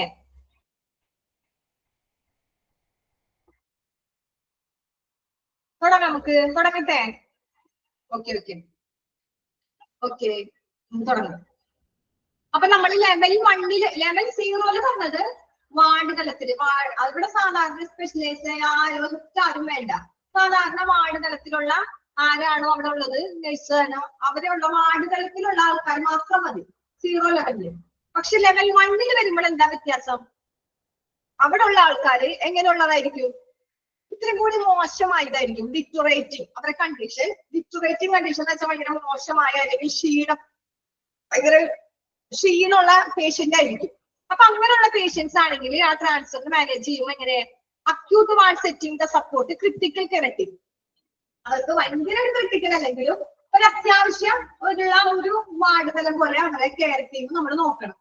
അതാണ് പറഞ്ഞത്. മോശമായ അവസ്ഥയിലുള്ള പേഷ്യൻസ് ആണ് അവിടെ ഉള്ളത്. വളരെ മോശമല്ല, എന്നാലും ഒരുവിധം നല്ല ആവറേജ് ഉള്ള ഒരു പേഷ്യൻസ്. അപ്പൊ അങ്ങനെയുള്ളതിന് കെയർ ടീമിന് പിന്തുണ എങ്ങനെ ആയിരിക്കണം? അക്യൂട്ട് വാർഡിൽ ചികിത്സിക്കാൻ കഴിയും. അപ്പൊ അങ്ങനെയുള്ള പേഷ്യൻസിനെ നമ്മൾ ചികിത്സിക്കുന്നത് അക്യൂട്ട് വാർഡാണ്. അതാണ് ലെവൽ 1-ലുള്ളത്. ലെവൽ 1-ലുള്ളത് ഏതാ? Acute ward. മോശമായ പേഷ്യന്റ് ആണ് അവിടെ, ക്ഷീണമുള്ള പേഷ്യന്റ്. അപ്പൊ അവരോടൊപ്പം സാധാരണയായിട്ട് എന്ത് വേണം? അവർക്ക് ഒരു ക്ഷീണമുണ്ട്, തളർച്ചയുണ്ട്, ബുദ്ധിമുട്ടൊക്കെ ഉണ്ട്. അപ്പൊ അങ്ങനെയാണെങ്കിൽ ആ പേഷ്യൻസിനൊപ്പം ആരാ വേണ്ടത്? ആരാ വേണം? Should be accompanied by paramedic UAI trained nurse. എന്ന് വെച്ചാൽ എന്താ? പാരാമെഡിക്കൽ UAI പരിശീലനം പഠിച്ച ഒരു നഴ്സ് ആയിരിക്കണം. സാധാരണ നഴ്സുമാർ ഇതറിയണത് മരുന്ന് എന്താണ്, ഡ്രഗ്സ്, അതിന്റെ കാര്യം, മരുന്നിന്റെ കാര്യങ്ങൾ, പിന്നെ ട്രീറ്റ്മെന്റിന്റെ കാര്യങ്ങളൊക്കെ അത് പഠിച്ച ഒരു നഴ്സ് ഉണ്ടായിരിക്കണം. അത് മസ്റ്റാ. പക്ഷെ 0 ലെവലില് വേണ്ട. 0 ലെവലില് സാധാരണ വാർഡിൽ സാധാരണ പേഷ്യന്റ് ആണ്. പക്ഷെ ലെവൽ 1-ല് വരുമ്പോൾ പേഷ്യൻസിന്റെ കണ്ടീഷൻ മാറും. പേഷ്യൻസിന്റെ കണ്ടീഷൻ എങ്ങനെ? ഡിറ്ററേറ്റിംഗ് കണ്ടീഷനായി. അണ്ടർലൈൻ ചെയ്തിടാം. ഡിറ്ററേറ്റിംഗ് കണ്ടീഷൻ, മോശമായ ഭയങ്കര ക്ഷീണമുള്ള പേഷ്യന്റിന്റെ കണ്ടീഷൻ. അത് ഏത് ലെവലിലാ? ലെവൽ 1. അപ്പൊ ലെവൽ 1-ൽ അങ്ങനത്തെ പേഷ്യന്റ് വരുമ്പോൾ ആ പേഷ്യന്റിന് എങ്ങനത്തെ വാർഡ് നമ്മൾ സെറ്റ് ചെയ്യണം? Acute ward. നമ്മൾ എന്ത് സെറ്റ് ചെയ്യണം? അക്യൂട്ട് വാർഡ് സെറ്റ് ചെയ്യണം. അപ്പൊ ആ സെറ്റ് ചെയ്യുമ്പോൾ നമ്മൾ അവിടെ സാധാരണ ലെവലിൽ സാധാരണ നഴ്സിംഗ് അത്യാവശ്യം ഒരു പാരാമെഡിക്കൽ അത്യാവശ്യം അത് പഠിച്ച ഒരു പാരാമെഡിക്കൽ UAI ട്രെയിനി നഴ്സ് ആയിരിക്കണം ആ വാർഡിലോ വേണ്ടത് ലെവൽ 1-ല്. ഓക്കെ, അപ്പൊ അവിടെ അണ്ടർലൈൻ ചെയ്തിടാ ഡിറ്ററേറ്റിംഗ് കണ്ടീഷൻ. അത് അണ്ടർലൈൻ ചെയ്തിടാ. ഡിറ്ററേറ്റിംഗ് കണ്ടീഷൻ ഏത് ലെവലിലാണ്? ലെവൽ 1-ല്. ഓക്കെ, ലെവൽ 2-ൽ എന്താ? It consists of patients who are in need of observation or intervention. For failure of single organ system have to be accompanied by trained and professional personnel. എന്താ? എന്തെങ്കിലും ഒരു single organ എന്ന് വെച്ചാൽ ഒരു അവയവത്തിന് damage എന്തെങ്കിലും സംഭവിച്ചു, അങ്ങനെയുള്ള പേഷ്യന്റ്. അപ്പൊ കുറച്ചുകൂടി ക്രിട്ടിക്കൽ ആയിരിക്കും ആ പേഷ്യന്റ്. ഒട്ടും നോർമലായ ഭയങ്കര നോർമലായ പേഷ്യന്റ് ലാസ്റ്റ് ഏറ്റവും താഴെ. മനസ്സിലാവുന്നില്ല? ഓക്കെ, തൊഴിൽക്ക് മനസ്സിലാവുന്നില്ല. നോക്കാം. ലെവൽ 0, ലെവൽ 1 നമ്മൾ ഫസ്റ്റ് തന്നെ നോക്കാം. ഏറ്റവും താഴത്ത് ലെവൽ 0. ഓക്കെ. ലെവൽ 0-ല് സാധാരണ ലെവലുള്ള പേഷ്യന്റ്. ഓക്കെ, സാധാരണ ലെവലില് വാർഡ് തലത്തിലുള്ള പേഷ്യന്റ് ആണ് ലെവൽ 0-ല്. അവിടെ ആരും സ്പെഷ്യൽ ആയിട്ട് ആരും നിൽക്കണ്ട. ഒരു സാധാരണ പേഷ്യൻസ് അവിടെ കുറച്ച് കിടക്കുന്നുണ്ട്. അവർക്ക് അവരുടെ കാര്യങ്ങൾ അവർ നോക്കും. അത്യാവശ്യം ആരെങ്കിലും വന്ന് നിന്നാ മതി വാർഡ് ലെവലില് ലെവൽ 0-ല്. ഓക്കെ, ലെവൽ 1-ൽ എന്ത് വേണം? ലെവൽ 1-ലുള്ള പേഷ്യന്റ് എങ്ങനെയുള്ളതാ? ഭയങ്കര മോശമായ ക്ഷീണമുള്ള പേഷ്യന്റാ. അതാണ് ഡിറ്ററേറ്റിംഗ് കണ്ടീഷൻ. തൊയ്യപ്പിക്ക് മനസ്സിലാവുന്നുണ്ടാ? ഡിറ്ററേറ്റിംഗ് കണ്ടീഷൻ ഏത് ലെവലിലുള്ള പേഷ്യന്റാ? ലെവൽ 1. അത് അണ്ടർലൈൻ ചെയ്തിട്ട് ഡിറ്ററേറ്റിംഗ് കണ്ടീഷൻ അണ്ടർലൈൻ ചെയ്യാം. ഓക്കെ, അങ്ങനെയുള്ള പേഷ്യന്റ് അവർക്ക് എന്ത് വാർഡ് വേണം? അക്യൂട്ട് വാർഡ് സെറ്റ് ചെയ്യണം. അവർക്ക് എന്ത് വാർഡ് വേണം? Acute ward. രണ്ടാമത്തെ ലൈനിൽ നോക്കിയേ. The transfer but can be managed in an acute ward setting. എന്താ? അപ്പൊ അക്യൂട്ട് വാർഡ് വേണം. അവിടെ എന്ത് പേഷ്യന്റാ? ഒന്നാമത്തെ ലെവലില്. താഴത്തെ ലെവല് കഴിഞ്ഞു. നമ്മൾ ഇനി ഒരു പണിയിലേക്ക് കയറിയത് ലെവൽ 1-ലോട്ട് കയറി. ഏറ്റവും താഴത്ത് സാധാരണ ലെവലില് വാർഡ് തലത്തിലെ പേഷ്യന്റ്, അവിടെ സ്പെഷ്യൽ ആയിട്ട് ആരും വേണ്ട. രണ്ടാമത് വാർഡ് ലെവൽ 2 വന്നു നമ്മള്. ലെവൽ 2 ലെവൽ 1 എന്താ, അവിടെ വന്നപ്പോഴാണ് നമ്മൾ കാണുന്നത് അവിടുത്തെ പേഷ്യന്റ് ഭയങ്കര ക്ഷീണിച്ച് ഭയങ്കര മോശമായ ഡിക്റ്ററോട്ടിങ് കണ്ടീഷനുള്ള പേഷ്യന്റ്, മോശമായ പേഷ്യന്റ്. അപ്പൊ അവർക്ക് എന്താ സെറ്റ് ചെയ്ത് വെച്ചേക്കണം? അവിടെ എന്ത് വാർഡാ? അക്യൂട്ട് വാർഡ് സെറ്റ് ചെയ്ത് വെച്ചു. അണ്ടർലൈൻ ചെയ്യാം, അക്യൂട്ട് വാർഡ് സെറ്റ് ചെയ്ത് വെച്ചു. അങ്ങനെ അക്യൂട്ട് വാർഡ് സെറ്റ് ചെയ്ത് വെച്ച് അവർക്ക് നമ്മൾ എന്താ സപ്പോർട്ട് ചെയ്യുന്ന? ക്രിട്ടിക്കൽ കെയർ ടീം, ഭയങ്കര കെയർ ആയ ഭയങ്കര നല്ലൊരു കെയർ ടീം അവിടെ സെറ്റ് ചെയ്ത് വെച്ചു. നല്ലോണം നോക്കണം അവരെ പേഷ്യന്റിന്റെ അവസ്ഥ എങ്ങനെ. ലെവൽ 1 പേഷ്യന്റിന്റെ അവസ്ഥ എങ്ങനെ? ഭയങ്കര ക്ഷീണമാണ്, തളർച്ചയാണ്, ഭയങ്കര ബുദ്ധിമുട്ടാണ്. അപ്പൊ അങ്ങനെയുള്ള പേഷ്യന്റിന് നമ്മൾ നല്ല കെയർ കൊടുക്കണ്ടേ? അതാണ് അക്യൂട്ട് കെയറിൽ നമ്മൾ എന്ത് സപ്പോർട്ട്? ക്രിട്ടിക്കൽ കെയർ ടീം കൊടുത്തു. പക്ഷെ അവിടെ നമ്മൾ നോക്കാനായിട്ട് ആര് വേണം? അവിടെ വേണം പാരാമെഡിക് UI ട്രെയിനി നഴ്സ് വേണം. ആരാ വേണ്ടേ? പാരാമെഡിക് UI പഠിച്ച ഒരു നഴ്സ് അവിടെ ആര് വേണം? പാരാമെഡിക്കൽ UI പരിശീലനം ലഭിച്ച ഒരു നഴ്സ് ലെവൽ 1 വേണം. ഓക്കെ, തൊയ്ബയ്ക്ക് മനസ്സിലായ? ലെവൽ 1 മനസ്സിലായ തൊയ്ബ? ഓക്കെ, അത്ര ഉള്ളൂ ലെവൽ 1. ഒന്നുമില്ല, ഡിക്റ്ററേറ്റിംഗ് കണ്ടീഷൻ അണ്ടർലൈൻ ചെയ്യാം. അവർക്ക് വേണ്ടതാണ് അക്യൂട്ട് വാർഡ് വേണം, അണ്ടർലൈൻ ചെയ്യാം. പിന്നെ വേണ്ടത് അവർക്ക് എന്താ? ഒരു നഴ്സ് വേണം. എന്ത് നഴ്സാ? സാധാരണ നഴ്സ് അല്ല, പാരാമെഡിക് UI ട്രെയിനി നഴ്സ് വേണം, അണ്ടർലൈൻ ചെയ്യാം. പാരാമെഡിക് UI ട്രെയിനി നഴ്സ് വേണം. അത്ര ഉള്ളൂ ലെവൽ 1. ഓക്കെ, ലെവൽ 1 കഴിഞ്ഞു. നമ്മൾ ഒന്നും കൂടി കയറിയാണ്, മുകളിലോട്ട് കയറാണ്. ലെവൽ 2 നമ്മള്. ഓക്കെ, നമ്മൾ ലെവൽ 1 കഴിഞ്ഞു, ലെവൽ 2 കയറി. ലെവൽ 2 എന്താ പേഷ്യന്റിന്റെ അവസ്ഥ? അവിടെ ചെന്നപ്പോ പേഷ്യന്റിന്റെ എന്താ അവസ്ഥ? അവിടെ ചെന്നപ്പോ പേഷ്യന്റിന് ഒരു അവയവത്തിന് സംഭവിച്ച ഏതെങ്കിലും പേഷ്യന്റിന്റെ ഏതെങ്കിലും ഒരു അവയവത്തിനാണ് ക്ഷീണം സംഭവിച്ചത്, ഫെയിലിയർ സംഭവിച്ചത്. It consists of patients are need observation intervention for failure. എന്തിനാ? Single organ system. ഏതെങ്കിലും ഒരു അവയവത്തിനെ സംഭവിച്ചു, ഒരു അവയവത്തിനാണ്. And how to be accompanied trainee and professional personnel. Okay, നമുക്ക് രണ്ട് കൈയും വേണം, രണ്ട് കാലും വേണം, നമുക്ക് എല്ലാ ഓർഗൻസും വേണ്ടേ? അതിൽ ഏതെങ്കിലും ഓരോ ഓർഗൻസിന് എന്തെങ്കിലും വന്നാൽ നമ്മുടെ അവസ്ഥ എന്താ? ഭയങ്കര ബുദ്ധിമുട്ടല്ലേ? അപ്പൊ അതുകൊണ്ട് തന്നെ ലെവൽ 2 എന്താ? ഒരവയവത്തിന് സിംഗിൾ ഓർഗൻ സിസ്റ്റം. അവിടെ ഒരവയവത്തിന് എന്തോ സംഭവിച്ചു, ഒരവയവത്തിന്. ഓക്കെ, അപ്പൊ അതാണ് അവിടെ പറഞ്ഞത്. ഏതെങ്കിലും ഒരു അവയവത്തിന് കേടോ പിന്നെന്താ ഫെയിലിയറോ സംഭവിച്ചാൽ അതിൽ നമുക്ക് എന്ത് ചെയ്യാം? ഒബ്സർവേഷൻ, അത് നിരീക്ഷിക്കാനായിട്ട് ഒബ്സർവേഷൻ ചെയ്യാൻ, അല്ലെങ്കിൽ ഇന്റർവെൻഷൻ എന്താ? നമുക്ക് ഇടപെടാൻ വേണ്ടി ഇടപെടുക, അല്ലെങ്കിൽ മധ്യസ്ഥ ഇന്റർവെൻഷൻ ആയാലും എന്താ? ഒരവയവത്തിന്. നമ്മൾ രണ്ടാമത്തെ ഫ്ലോറിൽ ചെന്നപ്പോഴാണ് നമ്മൾ ഇങ്ങനെ ഒരു കഥ പോലെ നോക്ക്. ഒന്നാമത്തെ വാർഡിൽ നമ്മൾ ചെന്നു.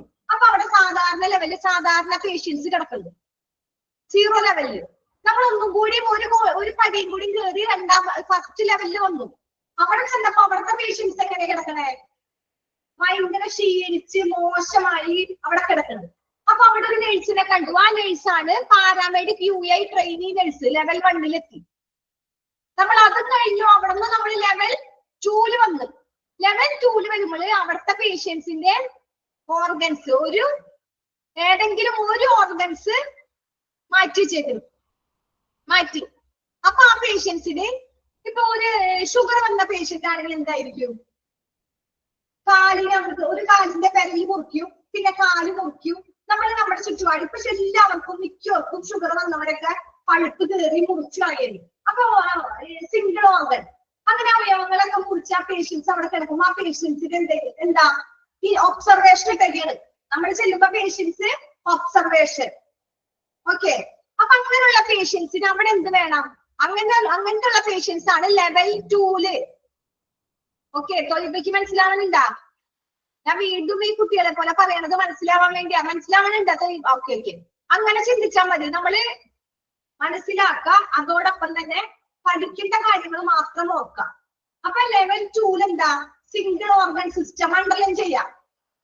Failure of single organ system underline ചെയ്തിടാം.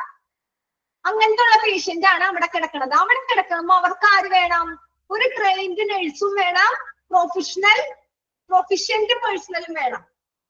മനസ്സിലായ? അവിടെ എന്താ വേണ്ടേ? പ്രൊഫഷണൽ ആയിട്ട് പ്രാവീണ്യമുള്ള ഇതിൽ പഠിച്ച പ്രഗത്ഭരായ ഒരു വ്യക്തി ഉണ്ടായിരിക്കണം. അതുപോലെ തന്നെ ഒരു നഴ്സും ഉണ്ടായിരിക്കണം. ഓക്കെ, അത്രേ ഉള്ളൂ.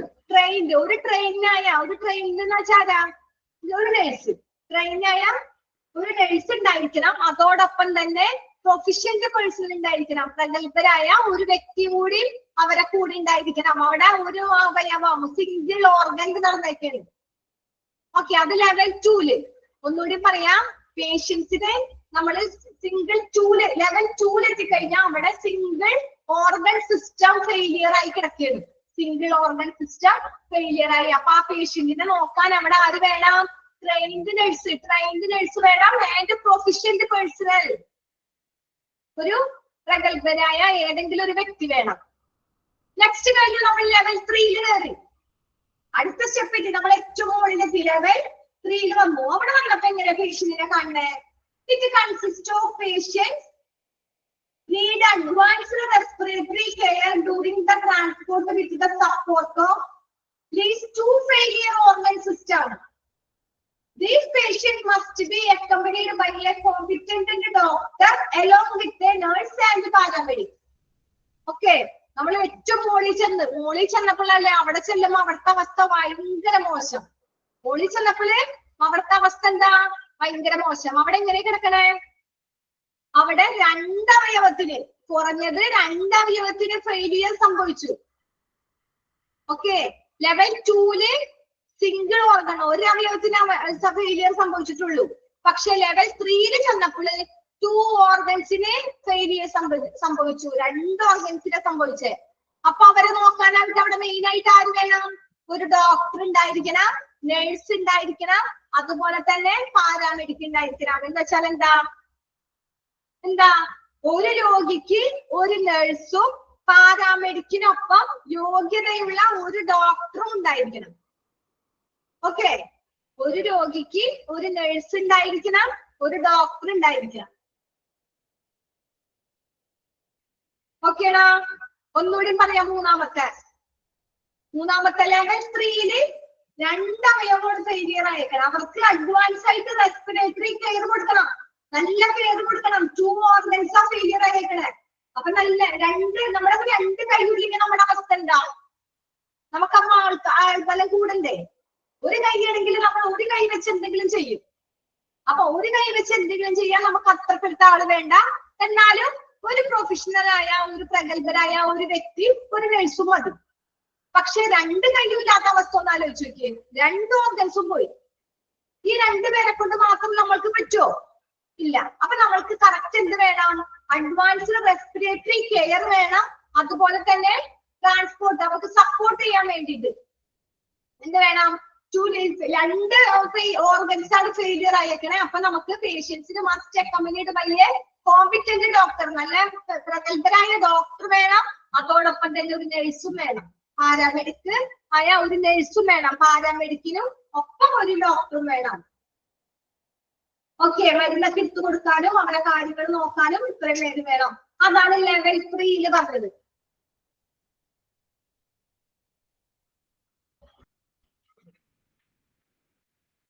അവർക്ക് റെസ്പിറേറ്ററി കെയർ എന്ന് വെച്ചാൽ നമ്മളെ ശ്വാസ പരിചരണം കൊടുക്കാൻ, പരിചരണം കൊടുക്കണം. അതിനൊക്കെ വേണം. അവർ അത്രയും സീരിയസ് ആയ പേഷ്യന്റ് ആണ്. ഓക്കെ, ലെവൽ 0 ഒരു കുഴപ്പമില്ല. വാർഡ് ലെവൽ 1 വന്നു കഴിഞ്ഞപ്പോ അവർക്ക് എന്തായി? ലെവൽ 1 വന്നു കഴിഞ്ഞപ്പോ അവർക്ക് സാധാരണ ലെവലില് ഒരു ട്രെയിൻഡ് നഴ്സ് വേണം. കുറച്ചുകൂടി കണ്ടീഷന് കുറച്ചുകൂടി ക്ഷീണവും മോശമായ കണ്ടീഷനുള്ള പേഷ്യന്റാ. ലെവൽ 1 വരുമ്പോ ഒരു അവയവം മാറ്റിയ പേഷ്യന്റ്. ലെവൽ 2 വരുമ്പോ ഒരവയവം. ലെവൽ 3 വരുമ്പോൾ 2 അവയവം മാറ്റിയ പേഷ്യന്റ്. ഓക്കെ, അത് വെറുതെ ഓർത്തിരുന്നാൽ മതി. നിങ്ങൾക്ക് ലെവൽ 1, ലെവൽ 2, ലെവൽ 0 ഒന്നും ചോദിക്കില്ല. നിങ്ങൾ അറിഞ്ഞിരുന്നാൽ മതി. ഓക്കെയാണോ? Okay okay. നെക്സ്റ്റ് എന്താ? The accompanying person should be aptly trained, competent and experienced, and preferably should have done training in patient transfer and should have enough training in advanced cardiac life support. എന്താ നമ്മൾ പറഞ്ഞു?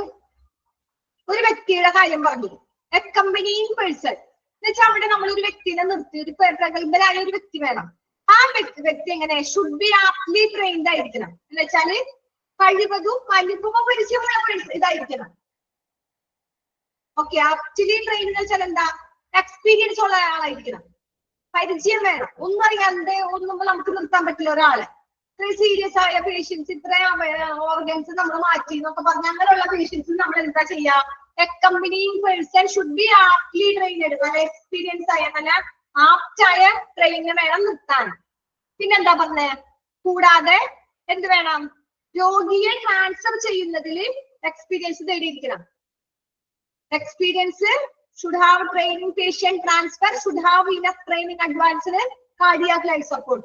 കുറഞ്ഞത് advance cardiac life സപ്പോർട്ടിങ്ങിലും അവർക്ക് കൊടുക്കാൻ കഴിയണം. Cardiac support എന്ന് പറയുമ്പോൾ airway, പിന്നെന്താ എയർവേ മാനേജ്മെന്റ്, ക്രിട്ടിക്കൽ കെയർ എന്നിവയിലൊക്കെ അവർക്ക് എക്സ്പീരിയൻസ് ഉണ്ടായിരിക്കണം.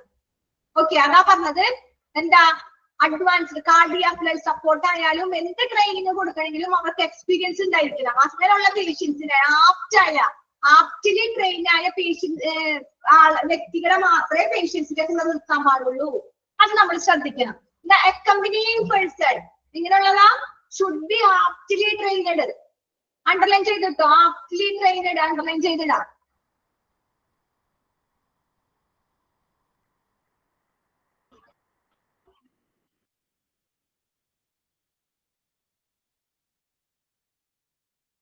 ഓക്കെ, ആപ്റ്റ്ലി ട്രെയിൻഡ് എല്ലാത്തിനും നല്ല എക്സ്പീരിയൻസ് ഉള്ള ആളായിരിക്കണം. Competent and experienced. Preferably should have done training, patient transfer. ഒരു പേഷ്യന്റിനെ അങ്ങനെ ട്രാൻസ്ഫർ ചെയ്യുന്ന കാര്യത്തിൽ എല്ലാ കാര്യത്തിലും അയാൾക്ക് നല്ല എക്സ്പീരിയൻസ്, ആപ്റ്റ്ലി ആയ നല്ലൊരാളായിരിക്കണം നമ്മൾ നിർത്താനായിട്ട്. പിന്നെ അയാൾക്ക് എന്തൊക്കെ കൊടുക്കാൻ വേണം? അഡ്വാൻസ്ഡ് കാർഡിയാക് ലൈഫ് സപ്പോർട്ട് കൊടുക്കാൻ പറ്റണം. എയർവേ മാനേജ്മെന്റ് ചെയ്യാൻ പറ്റണം. എയർവേ എന്ന് പറയുന്നത് വായു സഞ്ചാര മാർഗം. എയർവേ എന്താ? വായു സഞ്ചാര മാർഗം. നമ്മൾ പേഷ്യന്റിന് ശ്വാസം കിട്ടില്ലെങ്കിൽ അങ്ങനത്തെ എല്ലാ കാര്യങ്ങളും അതെങ്ങനെ കൊടുക്കണം, അതിന്റെ ട്യൂബ് എവിടെ, അതങ്ങനെയുള്ള എല്ലാ കാര്യങ്ങളും എയർവേ മാനേജ്മെന്റ് ആയിട്ട് ക്രിട്ടിക്കൽ കെയർ അങ്ങനെയുള്ള കാര്യങ്ങൾ, എമർജൻസി കെയർ കൊടുക്കാനുള്ള അറിവുള്ള ആളായിരിക്കണം. If the physician is not available to shift unstable patients, എന്താ പറഞ്ഞേ? എന്താ നമ്മൾ പറഞ്ഞു? ഇങ്ങനെ ക്രിട്ടിക്കൽ കെയർ എല്ലാം കൊടുക്കാനുള്ള പേഷ്യന്റിന് നല്ലൊരു ഇതുണ്ടായിരിക്കണം. ഇങ്ങനെയാണെങ്കിൽ നമ്മൾ എന്താ ഈ പേഷ്യന്റിന്? ഫിസിഷ്യൻ. അവിടെ ഒരു ഫിസിഷ്യന്റെ ആവശ്യമില്ല. ഫിസിഷ്യൻ ഈസ് നോട്ട് അവൈലബിൾ, ആവശ്യമില്ല. To shift unstable patient. Stable അല്ല പേഷ്യന്റ്, എന്താ? അൺസ്റ്റേബിൾ ആണ് പേഷ്യന്റ്. അങ്ങനെയുള്ള പേഷ്യന്റിന് ഒരു ഫിസിഷ്യന്റെ ആവശ്യമില്ല. പക്ഷേ the provision contacting physician concerned by the transport trans should certainly be ready for service. എന്താ? നമ്മളിങ്ങനെ അൺസ്റ്റേബിൾ ആയ രോഗിയെ മാറ്റാനായിട്ട്, സ്റ്റേബിൾ അല്ല ആ പേഷ്യന്റിന് കറക്റ്റ് നിൽക്കാനോ ഇരിക്കാനോ എണീക്കാനോ ഒന്നും പറ്റില്ല, സ്റ്റേബിൾ അല്ല, അൺസ്റ്റേബിൾ ആണ്. അങ്ങനെയുള്ള പേഷ്യന്റിനെ മാറ്റാൻ നമുക്ക് ഫിസിഷ്യന്റെ ആവശ്യമില്ല. പക്ഷെ എന്ത് വേണം? ട്രാൻസ്പോർട്ട് ട്രാൻ, ഗതാഗത ട്രാൻസ്പോർട്ട് ട്രാനുമായിട്ടുള്ള ഫിസിഷ്യനെ കൊണ്ടുവരണം. സാധാരണ ഫിസിഷ്യൻ അല്ല, ട്രാൻസ്പോർട്ട് ട്രാൻ, ഗതാഗത ട്രാൻ ഉപയോഗിച്ചുള്ള ഫിസിഷ്യനെ കൊണ്ടുവരണം. തീർച്ചയായും ആ പേഷ്യന്റിന് എന്ത് ചെയ്യാൻ പറ്റും? പേഷ്യന്റിന്റെ കെയർ നമ്മൾ കറക്റ്റ് ചെയ്ത് കൊടുക്കാൻ പറ്റും. അപ്പൊ എങ്ങനെയുള്ള പേഷ്യന്റിനെ നമ്മൾ കൊണ്ടുവരാൻ? ട്രാൻസ്പോർട്ട് ട്രാൻ. ലാസ്റ്റ് പോയിന്റ് അണ്ടർലൈൻ ചെയ്തിടാം. കോണ്ടാക്ടിങ് ഫിസിഷ്യൻ, നമ്മൾ ഫിസിഷ്യനെ കൺസൾട്ട് ചെയ്യുമ്പോൾ ട്രാൻസ്പോർട്ട് ട്രാൻ അങ്ങനെയുള്ള പേഷ്യന്റിനെ കൊണ്ടുവന്നാൽ റെഡി ഫോർ സർവീസ്, നമുക്ക് കറക്റ്റ് ആയിട്ട് സർവീസ് റെഡി ആയിട്ട് എടുക്കാൻ പറ്റും, റെഡി ആയിട്ട് കൊടുക്കാൻ പറ്റും. അപ്പൊ എന്താ ആ പാരാഗ്രാഫിൽ ഒന്നുമില്ല. എന്താ പറഞ്ഞേ? accompanying person, നമ്മളൊരു പേഷ്യന്റിനെ കൊണ്ടുവരുന്നു, ട്രെയിൻ ചെയ്തു. നമ്മൾ പറഞ്ഞു പ്രഗത്ഭരായ നേഴ്സ്, പാരാമെഡിക്കൽ യുഎ നേഴ്സ് വേണം, അതോടൊപ്പം തന്നെ ഒരു ഡോക്ടർ വേണം എന്ന് പറഞ്ഞു. എങ്ങനെയുള്ള ആളായിരിക്കണം? നല്ല എക്സ്പീരിയൻസ്, ആപ്റ്റ്ലി ട്രെയിൻഡ് ആയ ഒരു പേഴ്സണൽ ആയിരിക്കണം. അതുപോലെ തന്നെ അയാൾക്ക് എന്തെല്ലാം അറിയണം? Cardiac life support, air management, വായു സഞ്ചാര മാർഗം, അതൊക്കെ മാനേജ് ചെയ്യാനും ഉള്ള ഇത് ചെയ്യണം. പിന്നെ ഇതിന് സാധാരണ ഫിസിക്കലിന്റെ ആവശ്യമില്ല. Physician is not available. Shift ചെയ്യാനായിട്ട് ഫിസിഷ്യൻ ഈസ് നോട്ട് അവൈലബിൾ. പക്ഷേ അൺസ്റ്റേബിൾ പേഷ്യൻസിന് എങ്ങനെയായിരിക്കണം ഫിസിഷ്യനെ കൺസിഡർ ചെയ്യണത്? Transport should certainly be ready of service. നമ്മള് എങ്ങനെയുള്ള പേഷ്യന്റ് ആയിരിക്കണം? ട്രാൻസ്പോർട്ട് എന്ന് വെച്ചാല് ഗതാഗത അങ്ങനെയുള്ള എക്സ്പീരിയൻസ് നേടിയ പേഷ്യന്റ് ഉണ്ടെങ്കിൽ ആ പേഷ്യന്റിനെ ട്രാൻസ്ഫർ ചെയ്യാം. കാരണം അവർ സ്റ്റേബിൾ അല്ല, അൺസ്റ്റേബിൾ ആണ്. അപ്പൊ നമ്മൾ ഒരാളുടെ ആവശ്യം പോരാ, ആ പേഷ്യന്റിന് ഒരുപാട് നമുക്ക് ബുദ്ധിമുട്ട് വരും. അപ്പൊ അങ്ങനെയുള്ള പേഷ്യന്റിന് നമ്മൾ അത് ശ്രദ്ധിക്കണം. Transport should certainly be ready for service. ഫിസിഷ്യനെ കൊണ്ടുവരുന്ന വ്യവസ്ഥ പേഷ്യന്റിനെ കറക്റ്റ് ആയിട്ട് കെയർ ചെയ്യാനുള്ള അത് നമ്മൾ റെഡി ആയിട്ടിരിക്കണം ഇങ്ങനെയുള്ള പേഷ്യന്റിന്. ഓക്കെ, അപ്പൊ നമ്മുടെ ലെവൽ 1, 2 ഒക്കെ കഴിഞ്ഞു. അതിന്റെ ഇതും കഴിഞ്ഞു. ഇതിൽ ക്വസ്റ്റ്യനിൽ വരാനായിട്ട് സാധ്യതയുള്ളത് ഇത് മാത്രമേ അണ്ടർലൈൻ ചെയ്തിട്ടാ മതി. ആപ്റ്റ്ലി ട്രെയിൻഡ് അണ്ടർലൈൻ ചെയ്തത്. ആപ്റ്റ്ലി ട്രെയിൻഡ് അണ്ടർലൈൻ ചെയ്യാം.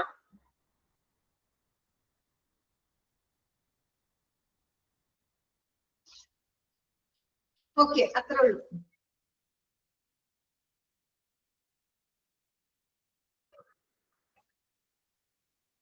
നെക്സ്റ്റ് എടുക്കട്ടെ. Equipment, drug and monitoring. Equipment, drug and monitoring. അതിൽ തന്നെ ഉണ്ട് എന്തെന്നാ നമ്മൾ ഇതിൽ പഠിക്കാൻ പോണത് എക്യുപ്മെന്റ്സ്, ഡ്രഗ്, മരുന്നുകൾ, മോണിറ്ററിംഗ്. നമ്മൾ എങ്ങനെയാണ് ഇത് നിരീക്ഷിക്കുന്നത്, നമ്മൾ എങ്ങനെയാണ് ഒബ്സർവ് ചെയ്യണത്, എങ്ങനെയാണ് മോണിറ്റർ ചെയ്യുന്ന കാര്യങ്ങളാണ് പറയണത്. A proper inspection with the provision of all life-saving drug is compulsory for transfer all patients with level 1, 2, 3 and critical care needs. എന്താ പറഞ്ഞേ? ഇതിലെന്താ പറഞ്ഞേ? ലെവൽ 1, 2, 3 കെയർ ആവശ്യമുള്ള എല്ലാ രോഗികളെയും ട്രാൻസ്ഫർ ചെയ്യാനായിട്ട് എല്ലാ മരുന്നുകളും ലഭ്യമാക്കണം. നമുക്ക് അറിഞ്ഞൂടെ? ഒന്നും പറഞ്ഞിട്ടില്ല. ഇതിലെന്താ പറഞ്ഞേ? ലെവൽ 1, 2, 0ന്റെ കാര്യം പറഞ്ഞില്ല. ലെവൽ 0 എന്താ പറയാത്തെ? ലെവൽ 0 സാധാരണ പേഷ്യന്റ്, വാർഡ് തലത്തിൽ കിടക്കുന്ന പേഷ്യന്റ്, അവർക്ക് ഒരു അസുഖവും ഇല്ല. ചിലപ്പോ ചെറിയ ജലദോഷമോ തുമ്മലോ മാത്രം ഉണ്ടാവുള്ളൂ. അതാണ് ലെവൽ 0ലെ പേഷ്യന്റിനെ കുറിച്ച് ഇവിടെ പറയാത്തത്. ലെവൽ 1, 2, 3 ഉള്ള പേഷ്യന്റിന് നമ്മൾ എന്ത് ചെയ്യണം? നമ്മൾ കെയർ കൊടുക്കണം പേഷ്യന്റിന്. അങ്ങനെയുള്ള പേഷ്യന്റിന് ട്രാൻസ്ഫർ ചെയ്യുന്നതിന് മുമ്പ് നമ്മൾ എന്ത് നോക്കണം? എല്ലാ ജീവൻ മരുന്നുകളും, എല്ലാ ലൈഫിന്റെ അവരെല്ലാ മരുന്നുകളും ലഭ്യമാകുന്ന രീതിയിൽ നമ്മൾ കറക്റ്റ് നോക്കണം. Okay, all life saving. നമ്മുടെ ലൈഫ് നമ്മൾ സേവ് ചെയ്യാൻ പോവാണ്. എങ്ങനെ സേവ് ചെയ്യണേ? മരുന്നുകള്, അവർക്ക് വേണ്ട കാര്യങ്ങള് എല്ലാരും അവിടെ ഉണ്ടോ എന്നുള്ളത് നമ്മൾ നോക്കി സെറ്റ് ചെയ്ത് വെക്കാം. ലെവൽ 1, 2, 3 ഉള്ള പേഷ്യന്റിന്. ഓക്കെ, ലെവൽ 0 ഇല്ല. എന്തുകൊണ്ടാണ് ലെവൽ 0 ഇല്ലാത്ത? ലെവൽ 0ലെ പേഷ്യന്റ് വാർഡ് തലത്തിലാണ്. വാർഡ് തലത്തിൽ അവർക്ക് സാധാരണ പേഷ്യന്റ് അവര്. പക്ഷെ ലെവൽ 1, 2, 3 എന്ത് പേഷ്യന്റാ? കുറച്ചുകൂടി ക്ഷീണമുള്ള പേഷ്യന്റും കുറച്ചുകൂടി മറ്റേത് അവയവം ഫസ്റ്റ് ഒരു അവയവവും 2 അവയവവും ഒക്കെ പോയ പേഷ്യന്റ് ആണ്. അപ്പൊ അങ്ങനെയുള്ള പേഷ്യൻസിന് എന്ത് വേണം? എല്ലാ മരുന്നുകളും, അവരെ ലൈഫ് നിലനിൽക്കാനുള്ള എല്ലാ മരുന്നുകളും കറക്റ്റ് ഉണ്ടോ എന്ന് നോക്കി നമ്മൾ കറക്റ്റ് ചെയ്യാം. അതാണ് ഫസ്റ്റ് പോയിന്റ് പറഞ്ഞത്. പിന്നെന്താ? The transfer ambulance should be prepared with all the drugs and devices needed for airway operation, oxygenation, ventilation, hemodynamic monitoring and resuscitation. Resuscitation നമ്മൾ മുന്നേ പഠിച്ചതല്ലേ? നമ്മൾ resuscitation പഠിച്ചില്ലേ? എനിക്ക് ഓർമ്മയില്ല. resuscitation പഠിച്ചില്ലേ? ഓക്കെ,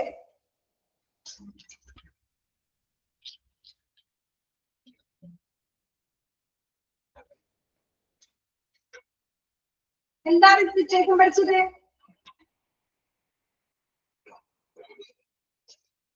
ഒരാൾ കമന്റ് ചെയ്തേ. resuscitation നമ്മൾ എന്താ പഠിച്ചേ?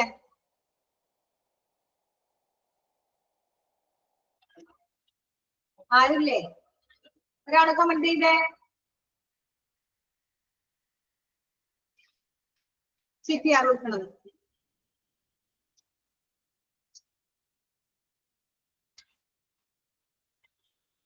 ഓക്കെ, അപ്പൊ നമ്മൾ എവിടെ ഇട്ടേ ആ പേജ് കഴിഞ്ഞിട്ട് 12 മണിയായില്ല, അരമണിക്കൂർ കൂടി ഉള്ളൂ. നമുക്ക് തീരോ നമുക്ക്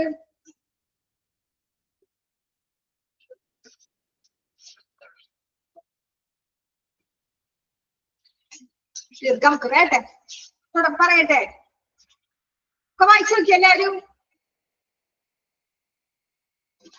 എന്താ പറയണേ? Equipment, drug, monitoring. നമ്മൾ പഠിക്കുന്നതിന് മുമ്പ് നോക്കാം. നമ്മൾ പറയണത് എന്താ? എക്യുപ്മെന്റ്സുകൾ. എമർജൻസി പേഷ്യന്റ് നമ്മൾ പറഞ്ഞു 1 0 1 2 3. 0 വാർഡ് ലെവലിലാണ്, നോർമലാണ്. അപ്പൊ 0-കാരെ വിട്ട്. ഇനി നമ്മൾ പറയുന്നത് 1 2 3. 1-ലെ പേഷ്യന്റ് എങ്ങനെ? ഡിക്ട്രേറ്റിംഗ്, ഭയങ്കര ക്ഷീണമുള്ള പേഷ്യന്റ്. 2-ലെ പേഷ്യന്റിന് എന്താ? ഒരവയവം, സിംഗിൾ ഓർഗൻ മാറ്റിയത്. 3-ലെ പേഷ്യന്റ് എന്താ? 2 ഓർഗൻസ് മാറ്റിയത്, 2 ഓർഗൻസ് മാറ്റിയത്. ഓക്കെ. അപ്പൊ ഇങ്ങനത്തുള്ള പേഷ്യൻസിനാണ് നമ്മൾ ഉപയോഗിക്കുന്നത് എന്തെല്ലാം എക്യുപ്മെന്റ് ഉപയോഗിക്കുന്നത് എന്നാ പറയുന്നത്. എന്താ അവർക്ക് എങ്ങനെ കൊടുക്കാം? അവരുടെ ജീവൻ, ലൈഫ് സേവ് ചെയ്യാനുള്ള ഡ്രഗ് കമ്പൽസറി ആണ് for transferring patient level 1 2 3. Okay. ആ transfer patient ambulance should be prepared with all drugs. നമ്മൾ അവിടെ എല്ലാ ഡ്രഗ്സും നമ്മൾ കറക്റ്റ് പ്രിപ്പയർ ചെയ്ത് വെക്കണം. എല്ലാ മരുന്നും വേണം. ഓക്കെ. ലെവൽ 1 2 3 പേഷ്യന്റ് ആണ്, അവർക്ക് എല്ലാ മരുന്നും വേണം. എന്തൊക്കെ വേണം? എയർവേ ഓപ്പറേഷൻ വേണം, ശ്വസനനാളത്തിൽ ഇപ്പോൾ വേണ്ട കാര്യങ്ങൾ വേണം, ഓക്സിജനേഷൻ വേണം, ഓക്സിജന്റെ കാര്യങ്ങൾ, ഓക്സിജൻ അവർക്ക് കറക്റ്റ് കിട്ടാനുള്ള മാസ്ക് ഉണ്ടോ, അങ്ങനെയുള്ള എല്ലാ കാര്യങ്ങളും. വെന്റിലേഷൻ വേണമെങ്കിൽ വെന്റിലേഷൻ വേണം, haemodynamic monitoring and resuscitation. Okay. അങ്ങനത്തെ ഉള്ള എല്ലാ കാര്യങ്ങളും ഏത് പേഷ്യന്റിന് വേണം? ലെവൽ 1 2 3. ഓക്കെ. ഒരെണ്ണല്ല, 3 പേഷ്യന്റിനും വേണം. അണ്ടർലൈൻ ചെയ്തിട്ടോ? Oxygenation, ventilation, airway operation, haemodynamic monitoring and resuscitation. Underline ചെയ്തിടാ. കാരണം ഇതൊക്കെ ഏത് പേഷ്യന്റിനാ വേണ്ടത് ചോദിക്കൂ. 1 2 3 പേഷ്യന്റിന് ഇട്ടാ പ്രോപ്പർ ഇൻസ്പെക്ഷൻ. നമ്മൾ അതിൽ എല്ലാ കാര്യങ്ങളും ഉണ്ടോ എന്നുള്ളത് നമ്മൾ നോക്കി ഇൻസ്പെക്ട് ചെയ്ത് കണ്ടുപിടിച്ച് അവിടെ റെഡിയാക്കി വെക്കാം. ഓക്കെ. അപ്പൊ ലെവൽ 1 2 3 പേഷ്യന്റിന് ക്രിട്ടിക്കൽ കെയർ ആവശ്യമുള്ള എല്ലാ പേഷ്യന്റിനും, എല്ലാ രോഗിക്കും നമ്മൾ ട്രാൻസ്ഫർ ചെയ്യുന്നതിന് മുമ്പ് എന്തെല്ലാം കാര്യങ്ങൾ നോക്കണം? Airway operation, oxygenation, ventilation, haemodynamic monitoring and resuscitation. ഇതൊരു പ്രാവശ്യം ഇതെല്ലാരും പറഞ്ഞതാണ്. അതുകൊണ്ട് ഇനി വീണ്ടും പറയേണ്ട കാര്യമില്ലല്ലോ. ഇല്ലല്ല, പറയണോ? ഇതൊക്കെ നമ്മൾ എയർവേ ഓപ്പറേഷൻ ഉണ്ടാവും നമ്മൾ പഠിച്ചതല്ലേ? വെന്റിലേഷൻ പഠിച്ചു, ഹീമോഡൈനാമിക് കഴിഞ്ഞ ക്ലാസ്സിൽ കഴിഞ്ഞ തൊട്ട് മുമ്പിലെ പറഞ്ഞത്. ഓക്കെ. അപ്പൊ അത് പറയേണ്ട കാര്യമില്ല. കാരണം ഈ പറഞ്ഞത് തന്നെ പറയുമ്പോൾ നമ്മുടെ ടൈം പോവുകയാണ്. നമുക്ക് ഇത് ഇന്ന് തീർക്കണം. നെക്സ്റ്റ് എന്താ? റിസസിറ്റേഷൻ മീൻസ്, റിസസിറ്റേഷൻ നമ്മളിപ്പോ പറഞ്ഞല്ല, തൊട്ട് മുമ്പത്തെ ക്ലാസ്സിലല്ലേ പറഞ്ഞേ? എന്താ റിസസിറ്റേഷൻ?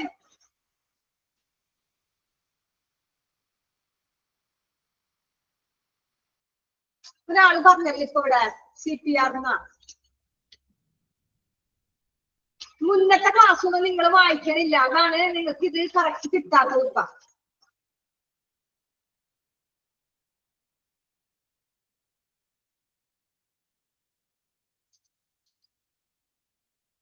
ഒരാൾ പറഞ്ഞേ, ആരാ റിസസിറ്റേഷൻ? ആരാ പറഞ്ഞല്ലോ നേരത്തെ?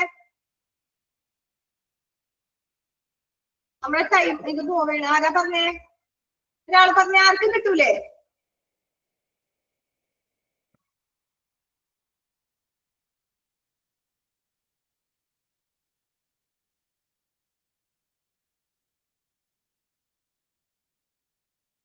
ആരും പറഞ്ഞില്ല. പുനരുജ്ജീവനം എന്ന് വെച്ചാൽ എന്താ? റിസസിറ്റേഷൻ, പുനരുജ്ജീവനം എന്ന് വെച്ചാല്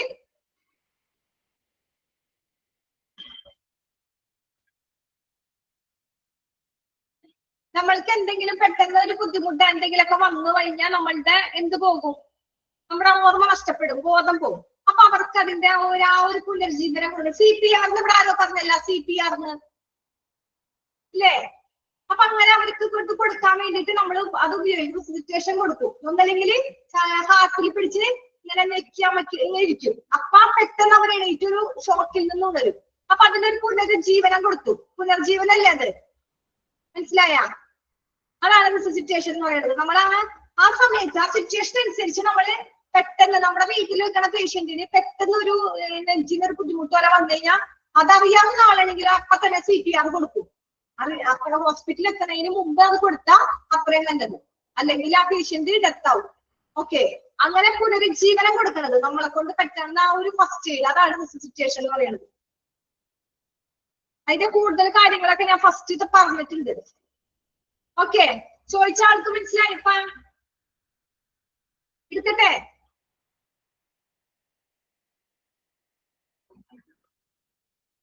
ഓക്കെ, അപ്പൊ നമ്മൾ എന്താ ഇവിടെ പറഞ്ഞു കിട്ടിയ നമ്മുടെ ഇത് പോവാണ് കണ്ടിന്യൂഷൻ. നമ്മുടെ കുട്ടി ഏതാ പറഞ്ഞത് നമ്മളെ? അപ്പൊ ലെവൽ 1 ആയാലും 1, 2, 3 ഈ 3 ലെവലുള്ള പേഷ്യന്റിന് ക്രിട്ടിക്കൽ കെയർ ആവശ്യമാണ്. അപ്പൊ അവർക്കുള്ള എല്ലാ പേഷ്യന്റിനും നമ്മൾ ട്രാൻസ്ഫർ ചെയ്യുന്നതിന് മുമ്പ് എല്ലാ മരുന്നുകൾ നോക്കണം. അതോടൊപ്പം തന്നെ നമ്മൾ അവർക്ക് കറക്റ്റ് ആയ രീതിയിൽ പരിശോധിച്ചിട്ട് പരിശോധന കൊടുക്കണം. കറക്റ്റ് മരുന്നും കൊടുക്കാം, പരിശോധിച്ചിട്ട് അവർക്ക് എന്ത് കൊടുക്കണം? ഈ പറഞ്ഞ കാര്യങ്ങൾ വേണമെങ്കിൽ അത് കൊടുക്കാം. റിസസിറ്റേഷൻ, ഓക്സിജനേഷൻ, വെന്റിലേഷൻ, അതൊക്കെ നമ്മള് കറക്റ്റ് നോക്കണം. ഓക്കെ, പിന്നെന്താ പറഞ്ഞേക്കണേ?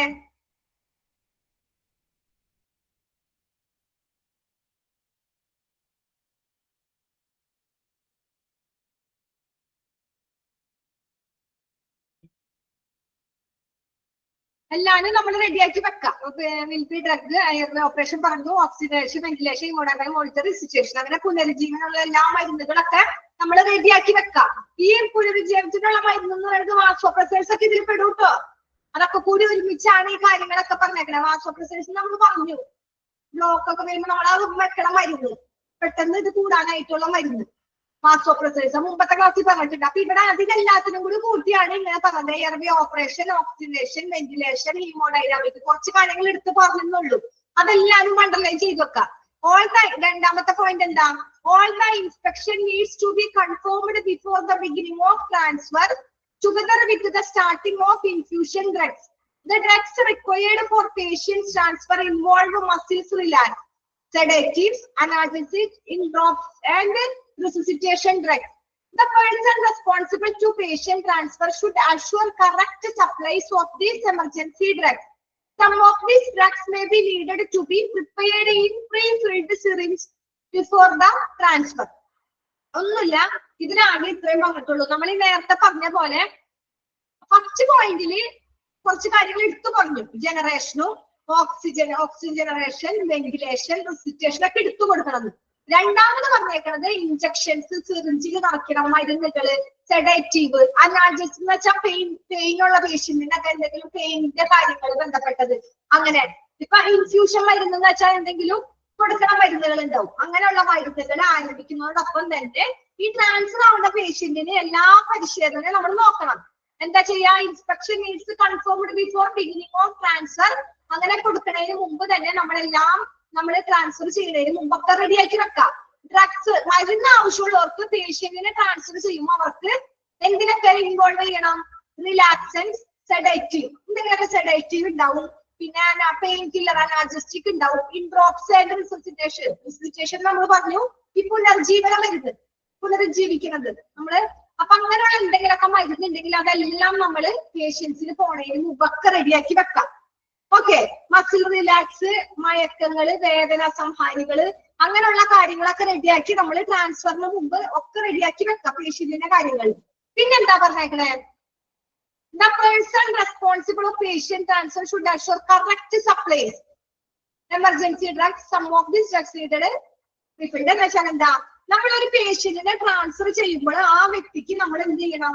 നമ്മൾക്ക് ഒരു റെസ്പോൺസിബിൾ ഉണ്ടായിരിക്കണം. വേണ്ടേ? പേഴ്സണൽ ആ പേഷ്യന്റ് നമ്മൾ റെസ്പോൺസിബിൾ ഉണ്ടായിരിക്കണം. ഒരു പേഷ്യന്റിനെ നമ്മൾ വെറുതെ ട്രാൻസ്ഫർ ചെയ്യണമെന്ന് പറഞ്ഞ വെറുതെ നമുക്കൊരു ഉത്തരവാദിത്തമില്ലാണ്ട് ട്രാൻസ്ഫർ ചെയ്യാൻ പറ്റുമോ? ഇല്ല. എല്ലാ കാര്യങ്ങളും ആ പേഷ്യന്റിന്റെ ജീവൻ മരണ കാര്യങ്ങളാണ് നമ്മുടെ കയ്യിൽ ആ പേഷ്യന്റിന്റെ ജീവനാണ്. ഒന്നാമത്തെ ലെവലും രണ്ടാമത്തെ ലെവലും മൂന്നാമത്തെ ലെവലുള്ള പേഷ്യന്റ് കുറച്ചും കൂടി എങ്ങനെയാണ്? ക്രിട്ടിക്കൽ ലെവലുള്ള പേഷ്യന്റാണ്. അപ്പൊ അവരുടെ ജീവൻ നമ്മുടെ കയ്യിലാണ്. അപ്പൊ നമ്മളുടെ ഒരു അശ്രദ്ധ മൂലം ഒന്നും വരരുത്. അപ്പൊ എല്ലാ കാര്യങ്ങളും നമ്മൾ കറക്റ്റ് ചെയ്ത് നോക്കാം. അപ്പൊ ഉത്തരവാദിത്തം വേണം നമുക്ക്. എന്തിനാ പേഷ്യന്റിന് നമുക്ക് ഉത്തരവാദിത്തം വേണം? പേഷ്യന്റിന്റെ എല്ലാ കാര്യങ്ങളും ഈ പറഞ്ഞ ഉത്തരവാദിത്തത്തോടെ നമ്മൾ എമർജൻസി ഡ്രഗ്സ് എന്ന് പറയുന്നതാണ്. എന്തൊക്കെയാണ് എമർജൻസി ഡ്രഗ്സ് എന്ന് പറയുന്നതാണ്? Analgesics, sedatives, relaxants. ഇങ്ങനെ റിലാക്സൻസ് എന്ന് വെച്ചാൽ എന്താ?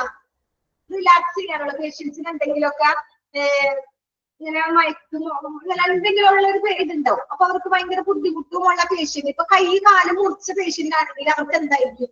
ഭയങ്കര പെയിൻ ആയിരിക്കും. നമുക്കറിയാം ഒരു ചെറിയ കൈയുടെ ഒരു കൈ ഒരു ചെറുതായിട്ടൊന്ന് മുറിഞ്ഞാൽ നമ്മൾ എപ്പോഴും നീറ്റും അതുമ്പോൾ കൊള്ളുമ്പോൾ ഭയങ്കര വേദനയായിരിക്കും. അപ്പൊ നമ്മുടെ ഒരു ഫുള്ള് അവയവം ഒരു ഓർഗൻ ഫുള്ള് അങ്ങോട്ട് റിമൂവ് ചെയ്താലുള്ള അവസ്ഥ എന്തായിരിക്കും?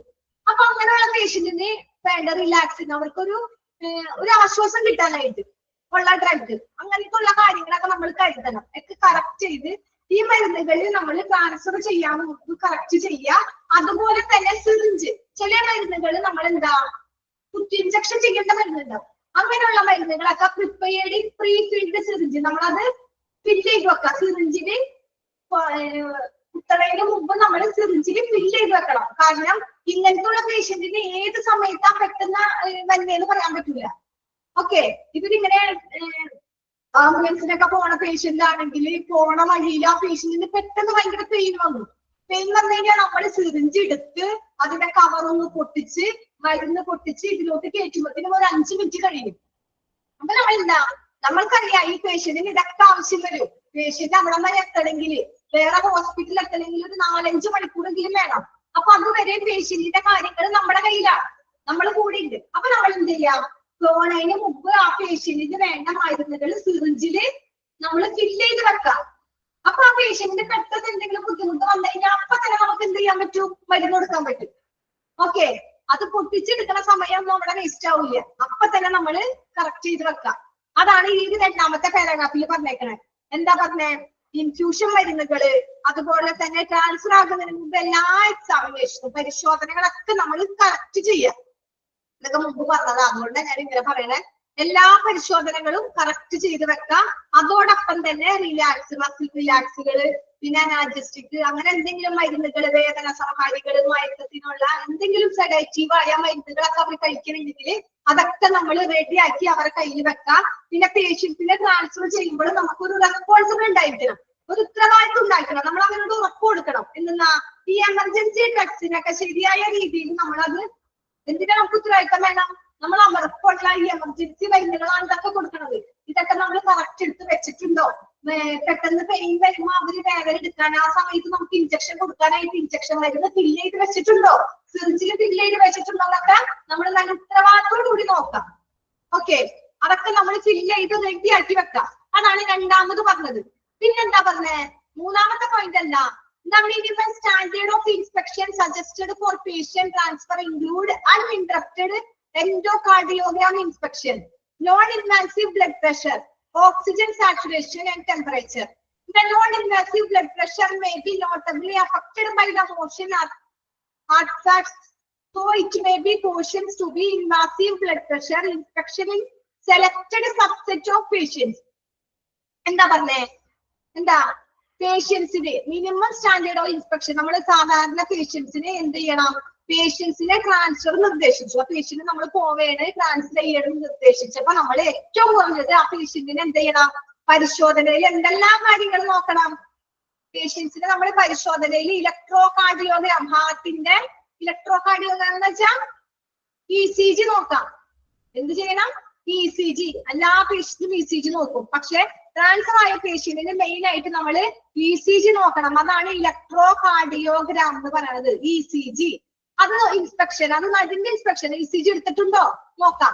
നോൺ ഇൻവാസീവ് ബ്ലഡ് പ്രഷർ, നമ്മൾ എന്താ പേഷ്യന്റിന്റെ BP ബ്ലഡ് പ്രഷർ നോക്കിയിട്ടുണ്ടോ എന്ന് നോക്കാം. അതുപോലെ തന്നെ ഓക്സിജൻ സാച്ചുറേഷൻ, നമ്മൾ ഓക്സിജൻ ലെവൽ നോക്കാം. ആൻഡ് ടെമ്പറേച്ചർ, അതിനോടൊപ്പം തന്നെ ആ പേഷ്യന്റിന് ടെമ്പറേച്ചർ ഉണ്ടോ നോക്കാം. ഇതൊക്കെ നമ്മൾക്ക് അറിയാവുന്നല്ലേ. ഒരു പേഷ്യന്റ് പോണതിന് മുമ്പ് ആ പേഷ്യന്റിന്റെ എല്ലാ കാര്യങ്ങളും നമ്മൾ നോക്കണം. അതിൽ ഇതൊക്കെ പെടും. BP നോക്കാം, ടെമ്പറേച്ചർ നോക്കാം, പിന്നെന്താ ECG എടുത്ത് നോക്കാം. ഇതൊക്കെയാണ് മെയിൻ ആയിട്ട് നമ്മൾ നോക്കണത്. The non-invasive blood pressure may be notably affected by the motion artifacts. എന്ന് വെച്ചാൽ എന്താ, ഇങ്ങനെ ഈ നോൺ ഇൻആക്റ്റീവ് ആയ ഈ ഇതിന്റെ ഇതില് ഹാർട്ട് ഫാക്ട് എന്ന് വെച്ചാൽ എന്താ, ചലനശേഷി, നമ്മുടെ കാലിന്റെ ഒക്കെ ചലിക്കുന്ന കയ്യും കാലിന്റെ ഒക്കെ ഇങ്ങനെ നമ്മൾ ചലിക്കില്ലേ, അതിന്റെ ഒക്കെ ചലനം അതിനെ പറയണതാണ് എന്താ ഹാർട്ട് ഫാക്ട്സ് എന്ന് പറയുന്നത്, മോഷൻ ഓഫ് ഹാർട്ട് ഫാക്ട്സ്.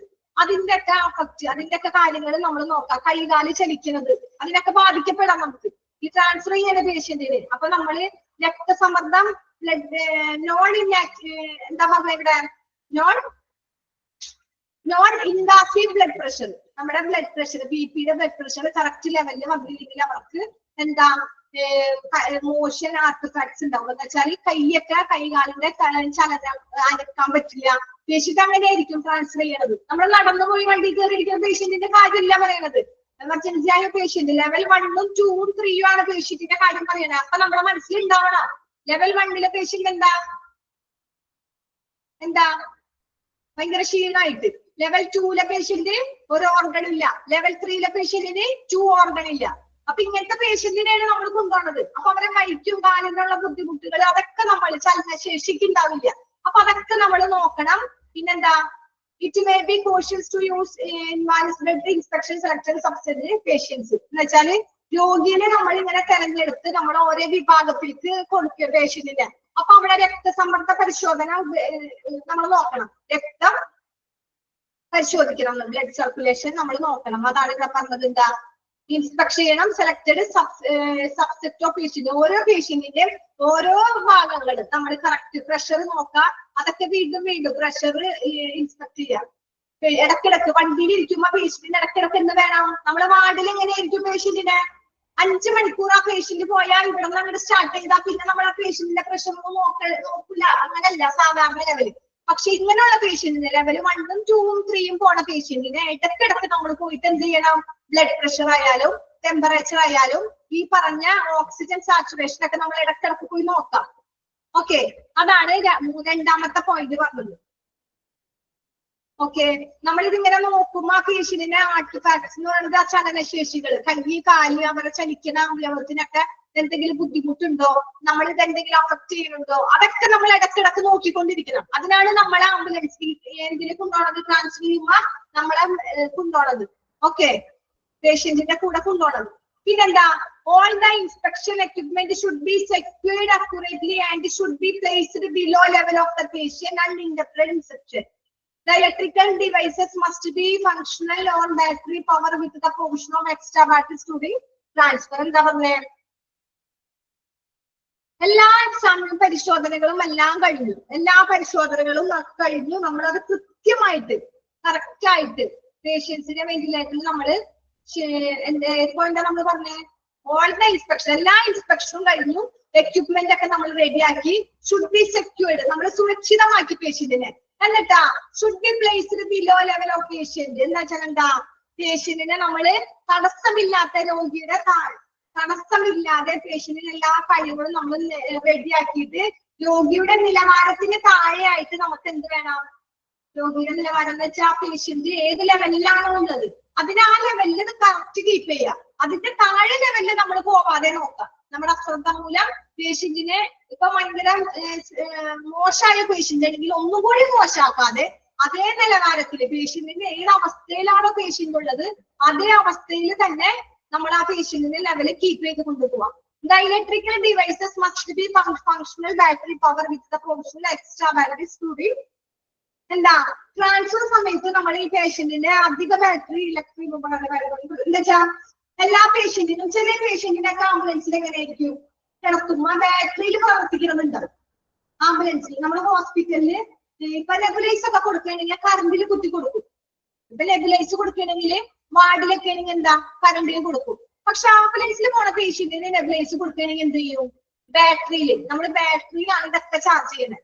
അപ്പൊ ഈ ബാറ്ററി കൊടുക്കുമ്പോ അതിന്റെ ബാറ്ററിയുടെ കാര്യങ്ങളൊക്കെ നമ്മൾ നോക്കാം. ട്രാൻസ്ഫർ ചെയ്യുന്നതിന് മുമ്പ് പേഷ്യന്റിനെ നമ്മൾ കൊണ്ടുപോവുകയാണ്. 3-4-5 മണിക്കൂർ പേഷ്യന്റിനെ നമ്മൾ വണ്ടിയിൽ കൊണ്ടുപോകണം. അപ്പൊ അതിന് വേണ്ട കാര്യങ്ങളൊക്കെ വേണം. അപ്പൊ ആ ബാറ്ററിയുടെ ചാർജ് കറക്റ്റ് ചാർജ് ഉണ്ടോ, അവിടം വരെ ഈ ചാർജ് എത്തോ എന്നുള്ള കാര്യങ്ങളൊക്കെ നമ്മൾ കറക്റ്റ് ചെയ്ത് നോക്കണം. അത്രേ ഉള്ളൂ. അതിലൊന്നും വലിയ ഇമ്പോർട്ടൻസ് ഇല്ല. ഓക്കെ, ഒന്നുമില്ല പറഞ്ഞത്. പേഷ്യന്റിന്റെ കാര്യങ്ങളൊക്കെ നമ്മൾ കറക്റ്റ് ഇൻസ്പെക്ഷൻ ചെയ്യാം. വീണ്ടും ഇൻസ്പെക്ഷൻ ചെയ്യാം. എക്യുപ്മെന്റ് എടുത്ത് വെച്ചിട്ടുണ്ടോ? പേഷ്യന്റിന് എല്ലാ കാര്യം ചെയ്തിട്ടുണ്ടോ? പേഷ്യന്റിന് മറ്റേ ഇത് കൊടുക്കണേന് ചാർജ് ചെയ്തിട്ടുണ്ടോ? എല്ലാത്തിനും ബാറ്ററി ചാർജ് ഉണ്ടോ? അതിൽ എല്ലാം ഉണ്ടോ എന്നുള്ളത് നമ്മൾ കറക്റ്റ് ഒന്നുകൂടി ചെക്ക് ചെയ്തിട്ട് വേണം പേഷ്യന്റിനെ നമ്മൾ ട്രാൻസ്ഫർ ചെയ്യാനായിട്ട്. ലാസ്റ്റ് പോയിന്റ് എന്താ? Patients on ventilator must be shifted on portable transport ventilators with the provision of display of alarm associated with the tidal volume, air pressure, expiratory ratio, inspired oxygen fraction and respiratory rate. സ്പീഡിൽ വായിക്കണം എന്ന് വെച്ചാല് അതൊന്നും നിങ്ങൾക്ക് സ്പീഡിൽ വായിക്കണം നിങ്ങളുടെ കയ്യിൽ ടെക്സ്റ്റ് ഇല്ലേ? നമ്മളിത് തീരില്ല, 12 10 മിനിറ്റിനുള്ളിൽ ഇത് തീരില്ല, ക്ലാസ് എടുക്കേണ്ടി വരും. ഓക്കെ, അപ്പൊ ഇതിലെന്താ പറഞ്ഞേ? പേഷ്യന്റിന്റെ കാര്യങ്ങള്, പേഷ്യന്റ് വെന്റിലേറ്ററിലെ കാര്യങ്ങളാണ് പറഞ്ഞത്. അതെന്താ ലാസ്റ്റ് പോയിന്റ് എന്താ പറഞ്ഞേ? വെന്റിലേറ്ററിലുള്ള രോഗിയെ നമ്മൾ എങ്ങനെ പരിശോധിക്കണേ? കൈയുടെ വോളിയവുമായി ബന്ധപ്പെട്ട അലാറം പ്രദർശിപ്പിച്ച് പ്രഷർ, ഇൻസ്പിറേറ്ററി, വിസർജന അനുഭവം, അങ്ങനെയുള്ള കാര്യങ്ങൾ. ഇപ്പൊ വെന്റിലേറ്ററില് പേഷ്യന്റ് ആംബുലൻസിൽ പോകണം, വെന്റിലേറ്റർ ആംബുലൻസിൽ പോകണം. അപ്പൊ അങ്ങനെയുള്ള പേഷ്യന്റ് ആണെങ്കിൽ നമ്മള് ആ പേഷ്യൻസിന്റെ മസ്റ്റ് പോർട്ടബിൾ ട്രാൻസ്പോർട്ട് വെന്റിലേറ്റർ വിത്ത് ആ ഹോസ്പിറ്റലിലെ പോലെ ആയിരിക്കില്ല വെന്റിലേറ്റർ, പോർട്ടബിൾ ആയിരിക്കും. എങ്ങനെയായിരിക്കും? ആംബുലൻസിലേക്ക് നമ്മൾ പോകണേ. അപ്പൊ അതിൻ്റെതായ സജ്ജീകരണങ്ങൾ ഉണ്ടാവുള്ളൂ. പോർട്ടബിൾ വെന്റിലേറ്റർ ആണ്. ഓക്കെ, നമ്മുടെ ഹോസ്പിറ്റലിലെ വെന്റിലേറ്റർ ഒക്കെ എന്തായിരിക്കും?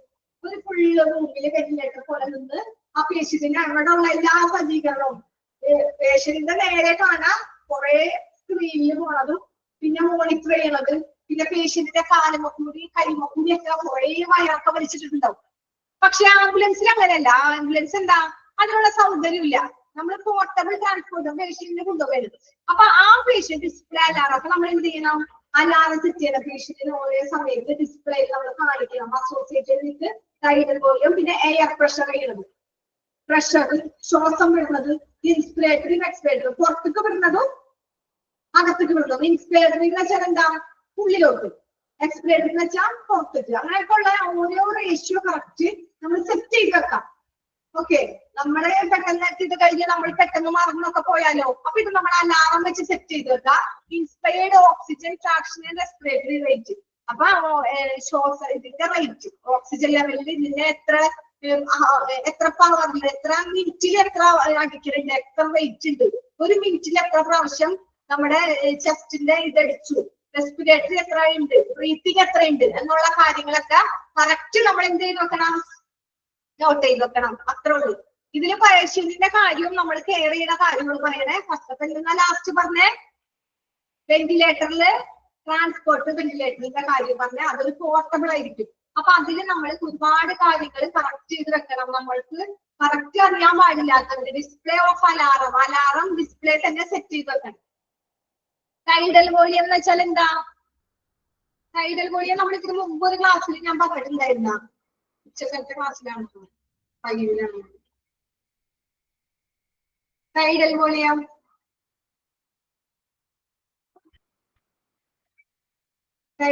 എന്ന് പറയണതും ഈ പേഷ്യന്റിന്റെ ത്രോട്ടില്ലേ,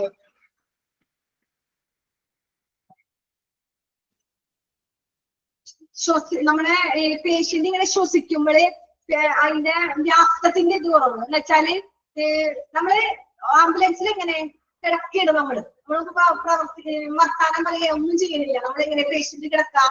ആംബുലൻസിൽ നമുക്ക് ആംബുലൻസിൽ കിടക്കണ കണ്ടിട്ടില്ലേ? പേഷ്യന്റ് ഒരുപാട് പേര് കാണുന്ന ചിലരുണ്ടാവും. ഹോസ്പിറ്റലിൽ കിടക്കണ പോലെയല്ല പേഷ്യന്റ് ആംബുലൻസിൽ കിടക്കണത്. അവരിങ്ങനെ കിടക്കുകയാണ്, അവരൊരു റെസ്റ്റ് ചെയ്യണം, വിശ്രമിക്കുന്ന സമയമാണ്. ആ സമയത്ത് നമ്മുടെ ശ്വാസത്തിൽ എങ്ങനെ നമ്മൾ ശ്വസിക്കുമ്പോ പുറത്തേക്കും അകത്തേക്കും ഇങ്ങനെ ഉച്ഛ്വാസം ശ്വസിക്കുമ്പോൾ അതിന്റെ വ്യാപ്തം മനസ്സിലെങ്ങനെ അതിന്റെ ഒരു ഇതുണ്ടാവും. അതാണ് ടൈഡൽ വോളിയം എന്ന് പറയുന്നത്. നമ്മളിങ്ങനെ ശ്വസിക്കും, താഴ്ത്തിക്കും. ആ ഒരു ഇതിന്റെ ഉള്ളിലോട്ട് ഇൻസ്പിറേഷനും എക്സ്പിറേഷനും, ആ ശ്വസനത്തിന്റെ ആ ഒരു ഇതില്ലേ, അതിന്റെ ഒരു എന്താ പറയാ, അതിനെ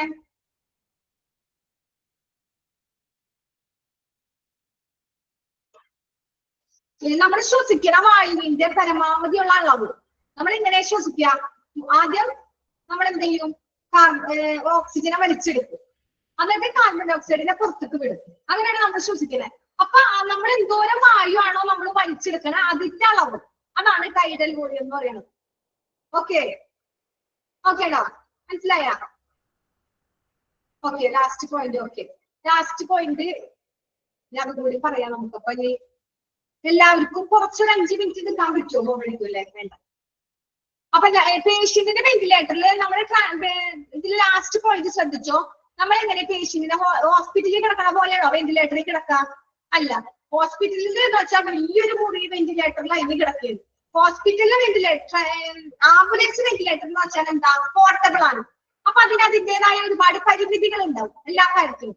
അപ്പൊ അങ്ങനെയുള്ള പേഷ്യന്റിന് നമ്മൾ പേഷ്യന്റിന്റെ കാര്യങ്ങൾ എന്ത് ചെയ്യണം, ആംബുലൻസിൽ സെറ്റ് ചെയ്ത് വെക്കണം, അലാറം സെറ്റ് ചെയ്ത് വെക്കണം, ഡിസ്പ്ലേയിൽ കാണണം, വേണ്ടേ? വെന്റിലേറ്ററിൽ കിടക്കുന്ന പേഷ്യന്റ് എങ്ങനെയായിരിക്കും? ഒന്നും അറിയില്ല, ബോധമില്ലാണ്ട് കിടക്കുന്ന പേഷ്യന്റ്. അപ്പൊ അവർക്ക് ഓർമ്മ ബോധാവസ്ഥയിൽ കിടക്കുന്ന പേഷ്യന്റ് ആണ് വെന്റിലേറ്ററിൽ. അപ്പൊ വെന്റിലേറ്റർ ആംബുലൻസിലും അങ്ങനെ തന്നെ കിടക്കണേ. അപ്പൊ അങ്ങനെ തന്നെ കിടക്കുമ്പോ അവരുടെ തലയുടെ മുകളിൽ എന്തുണ്ടാവും? സ്ക്രീൻ ഉണ്ടാവും. ആ സ്ക്രീനിൽ നമ്മൾ എന്ത് സെറ്റ് ചെയ്ത് വെക്കണം? അലാറം സെറ്റ് ചെയ്ത് വെക്കണം. എന്തിനാ? Tidal volume. അവർ ഓരോ വായു, ടൈഡൽ വോളിയം എന്ന് വെച്ചാൽ എന്താ? അവരെത്ര വായു ഇങ്ങനെ എടുക്കുന്നുണ്ട്, പുറത്തേക്ക് എടുക്കണ ആ വായുവിന്റെ അളവെന്ന് പറഞ്ഞില്ലേ, അത് ഓരോ പ്രാവശ്യം അവർ പുറത്തേക്ക് എത്ര എടുക്കണ്ട, അകത്തേക്ക് എത്ര എടുക്കണ്ട, അങ്ങനെയുള്ള കാര്യങ്ങൾ നമ്മൾ അലാറം സെറ്റ് ചെയ്ത് വെക്കാം.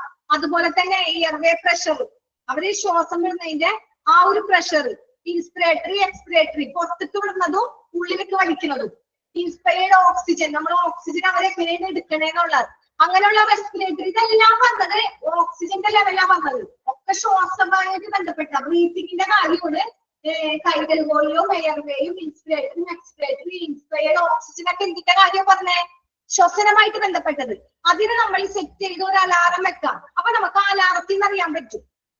ഓക്കെ, നമുക്ക് ഓർക്കണം, ഇപ്പൊ 10 മിനിറ്റ് കഴിയുമ്പോ ഇവർ എത്ര ശ്വാസം, 15 മിനിറ്റ് കഴിഞ്ഞപ്പോ എത്ര, അതൊക്കെ അവർ സെറ്റ് ചെയ്ത് ഓർത്ത് എഴുതാണെങ്കിൽ എന്ത് വേണം? അവിടെ ഒരു അലാറം സെറ്റ് ചെയ്ത് വെക്കണം.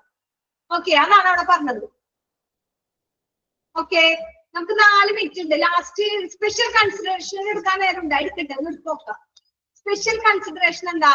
If the patient requires an ambulance to take him and other facility, make arrangement for transportation with the social service administration. Make sure that the necessary equipment is gathered to provide their course of transport. എന്ന് വെച്ചാൽ എന്താ? ഒരു രോഗിക്ക് നമുക്ക് ambulance ആവശ്യമുണ്ടെങ്കിൽ അവരെ കൊണ്ടുപോകാനായിട്ട് നമ്മൾ ആംബുലൻസ് കൊടുക്കും, അല്ലേ? അതാണ് സ്പെഷ്യൽ കൺസിഡറേഷൻ. ഒരു ഹോസ്പിറ്റലിന് ഒരു പേഷ്യന്റിന് എന്താ ആവശ്യമുണ്ട്? ആംബുലൻസ് വേണം. അപ്പൊ നമ്മൾ എന്ത് ചെയ്യും? ഒരു ആംബുലൻസ് വിളിച്ച് അത് അറേഞ്ച് ചെയ്ത് കൊടുക്കും. നമ്മുടെ ഹോസ്പിറ്റലിൽ ഇല്ലെങ്കിൽ നമ്മൾ എന്ത് ചെയ്യും? ട്രാൻസ്പോർട്ടേഷൻ വിത്ത് സോഷ്യൽ സർവീസ് അഡ്മിനിസ്ട്രേഷൻ. എന്താ നമ്മൾ എന്ത് ചെയ്യും? മറ്റൊരു സൗകര്യം സാമൂഹിക സേവന അഡ്മിനിസ്ട്രേഷനുമായി ചേർന്ന് നമ്മൾ അവർക്ക് വേറൊരു ട്രാൻസ്പോർട്ടേഷൻ റെഡിയാക്കി കൊടുക്കും, ഇല്ലേ? റെഡിയാക്കി കൊടുക്കൂലേ?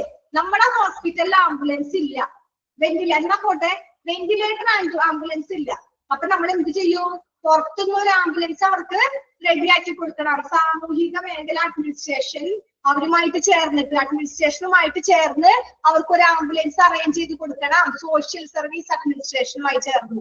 Make sure that necessary equipment is guarded provide care course of transport. നമ്മളുടെ ഹോസ്പിറ്റൽ ആംബുലൻസ് അല്ല, നമ്മൾ വേറെ ആംബുലൻസ് റെഡിയാക്കി കൊടുത്തു. എന്നിട്ട് നമ്മൾ എന്ത് ചെയ്യണം? ആ ആംബുലൻസിൽ ഈ പറഞ്ഞ ഫെസിലിറ്റീസ് എല്ലാം ഉണ്ടോന്ന് നമ്മള് ആവശ്യത്തിനുള്ള നെസസറി എക്യുപ്മെന്റ് ഉണ്ടോ ആ ആംബുലൻസിൽ ഉണ്ടോ എന്നുള്ളത് നമ്മൾ ചെക്ക് ചെയ്യണം പോയി. എന്നിട്ട് നമ്മൾ അവർക്ക് വേണ്ട കെയർ കോഴ്സ് ഓഫ് ട്രാൻസ്പോർട്ട്, ആ പേഷ്യന്റിനെ ട്രാൻസ്പോർട്ട് ചെയ്യാനുള്ള കെയർ ഒക്കെ നമ്മൾ കൊടുക്കണം. പരിചരണം നൽകുന്നതിന് ആവശ്യമായ ഉപകരണങ്ങൾ ആ ആംബുലൻസിൽ ഉണ്ടോന്ന് നോക്കണം. ഓക്കെ, നമ്മളെ ഹോസ്പിറ്റൽ ആംബുലൻസിൽ സെറ്റ് ചെയ്ത് നമ്മളൊക്കെ റെഡിയാക്കി വെച്ചിട്ടുണ്ട്. പക്ഷെ നമ്മുടെ ഹോസ്പിറ്റൽ ആംബുലൻസിൽ നമുക്ക് ആകെ ഒരു ആംബുലൻസ് ഉള്ളൂ, ഒരു വെന്റിലേറ്റർ ആംബുലൻസ് ഉള്ളൂ. ആ ഒരു ആംബുലൻസ് വേറൊരു പേഷ്യന്റിനെ നമ്മൾ പറഞ്ഞു കൊടുത്തു വിട്ടു. വേറൊരു പേഷ്യന്റ് അതുപോലെ ഒരു സീരിയസ് ആയ പേഷ്യന്റ് വന്നു കഴിഞ്ഞാൽ നമ്മുടെ കയ്യിൽ ആംബുലൻസ് ഇല്ല, നമ്മുടെ ആംബുലൻസ് നേരത്തെ പോയില്ല. അപ്പൊ നമ്മൾ എന്ത് ചെയ്യൂ? വേറൊരു ആംബുലൻസ് വിളിച്ച് ആ പേഷ്യന്റിനെ കയറ്റി വിടും. പക്ഷെ നമ്മൾ കയറ്റി വിടുന്നതിന് മുമ്പ് നമുക്ക് റെസ്പോൺസിബിൾ ഉണ്ട്. എന്ത് റെസ്പോൺസിബിളാ? ആ ആംബുലൻസിൽ ഈ പറഞ്ഞ എല്ലാ കാര്യങ്ങളും ഉണ്ടോ? ടൈഡൽ പോലെ പേഷ്യൻസിന് ഇങ്ങനെ ഓക്സിജൻ കിട്ടാനും പുറത്തേക്ക് വിടാനുള്ള കാര്യങ്ങളുണ്ടോ? അതിന്റെ അലാറം സെറ്റ് ചെയ്ത് വെച്ചിട്ടുണ്ടോ? BP പ്രഷർ നോക്കാനുള്ള കാര്യങ്ങളുണ്ടോ? മോണിറ്റർ ചെയ്യാനുണ്ടോ? എന്നല്ല എല്ലാ കാര്യങ്ങളും അതിലുണ്ടോ എന്ന്. Equipment is guarded to provide care course of transport. ട്രാൻസ്പോർട്ടിൽ എല്ലാ കെയറും നമ്മൾ കൊടുക്കണം. എല്ലാം ഉണ്ടോ എന്ന് നമ്മൾ അന്വേഷിച്ചറിയണം. ഓക്കെ, അതാണ് ആ ലാസ്റ്റ് പോയിന്റ്, ആ സ്പെഷ്യൽ കൺസിഡറേഷൻ പറഞ്ഞത്. സ്പെഷ്യൽ കൺസിഡറേഷൻ ആണ് ആ പറഞ്ഞത്. ഓക്കെ, ഇനി നമുക്ക് എടുക്കാൻ സമയമില്ല. ഈ 4 പോയിന്റ് ഇത്രയും കൂടി ഉണ്ട്. ഡോക്യുമെന്റേഷൻ 1, 2, 3, 4 പോയിന്റും കൂടി ഉണ്ട്. അത് നമുക്ക് അടുത്ത ക്ലാസ്സിൽ എടുക്കാം. ഓക്കെ, അടുത്ത ക്ലാസ്സിൽ വരുമ്പോ ഇതിനോടൊപ്പം തന്നെ നിങ്ങള് പബ്ലിക് റിലേഷൻസ് ഇൻ ഹോസ്പിറ്റൽ എന്ന് പറയണതിന്റെ എല്ലാവരുടെ കയ്യിലുമില്ലേ? പബ്ലിക് റിലേഷൻസ് ഇൻ ഹോസ്പിറ്റൽ ഇല്ലേ? എല്ലാവരുടെ കയ്യിലുണ്ടാ?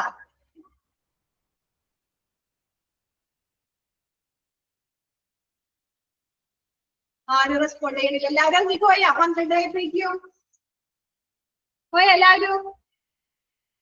അപ്പൊ പബ്ലിക് റിലേഷൻ ഹോസ്പിറ്റലിലുള്ള അതിന്റെ PDF എടുത്ത് എല്ലാവരും അടുത്ത ക്ലാസ്സിൽ വരുമ്പോ കൊണ്ടുവരണോട്ടാ. നമ്മൾ അടുത്ത ക്ലാസ്സിൽ ഇതിന്റെ ഈ പോയിന്റ് ലാസ്റ്റ് പോയിന്റ് കൂടി എടുത്ത് തീർന്ന പബ്ലിക് അഡ്മിനിസ്ട്രേഷൻ എടുക്കും. ഓക്കെ ഓക്കെ എന്നാ താങ്ക് യു.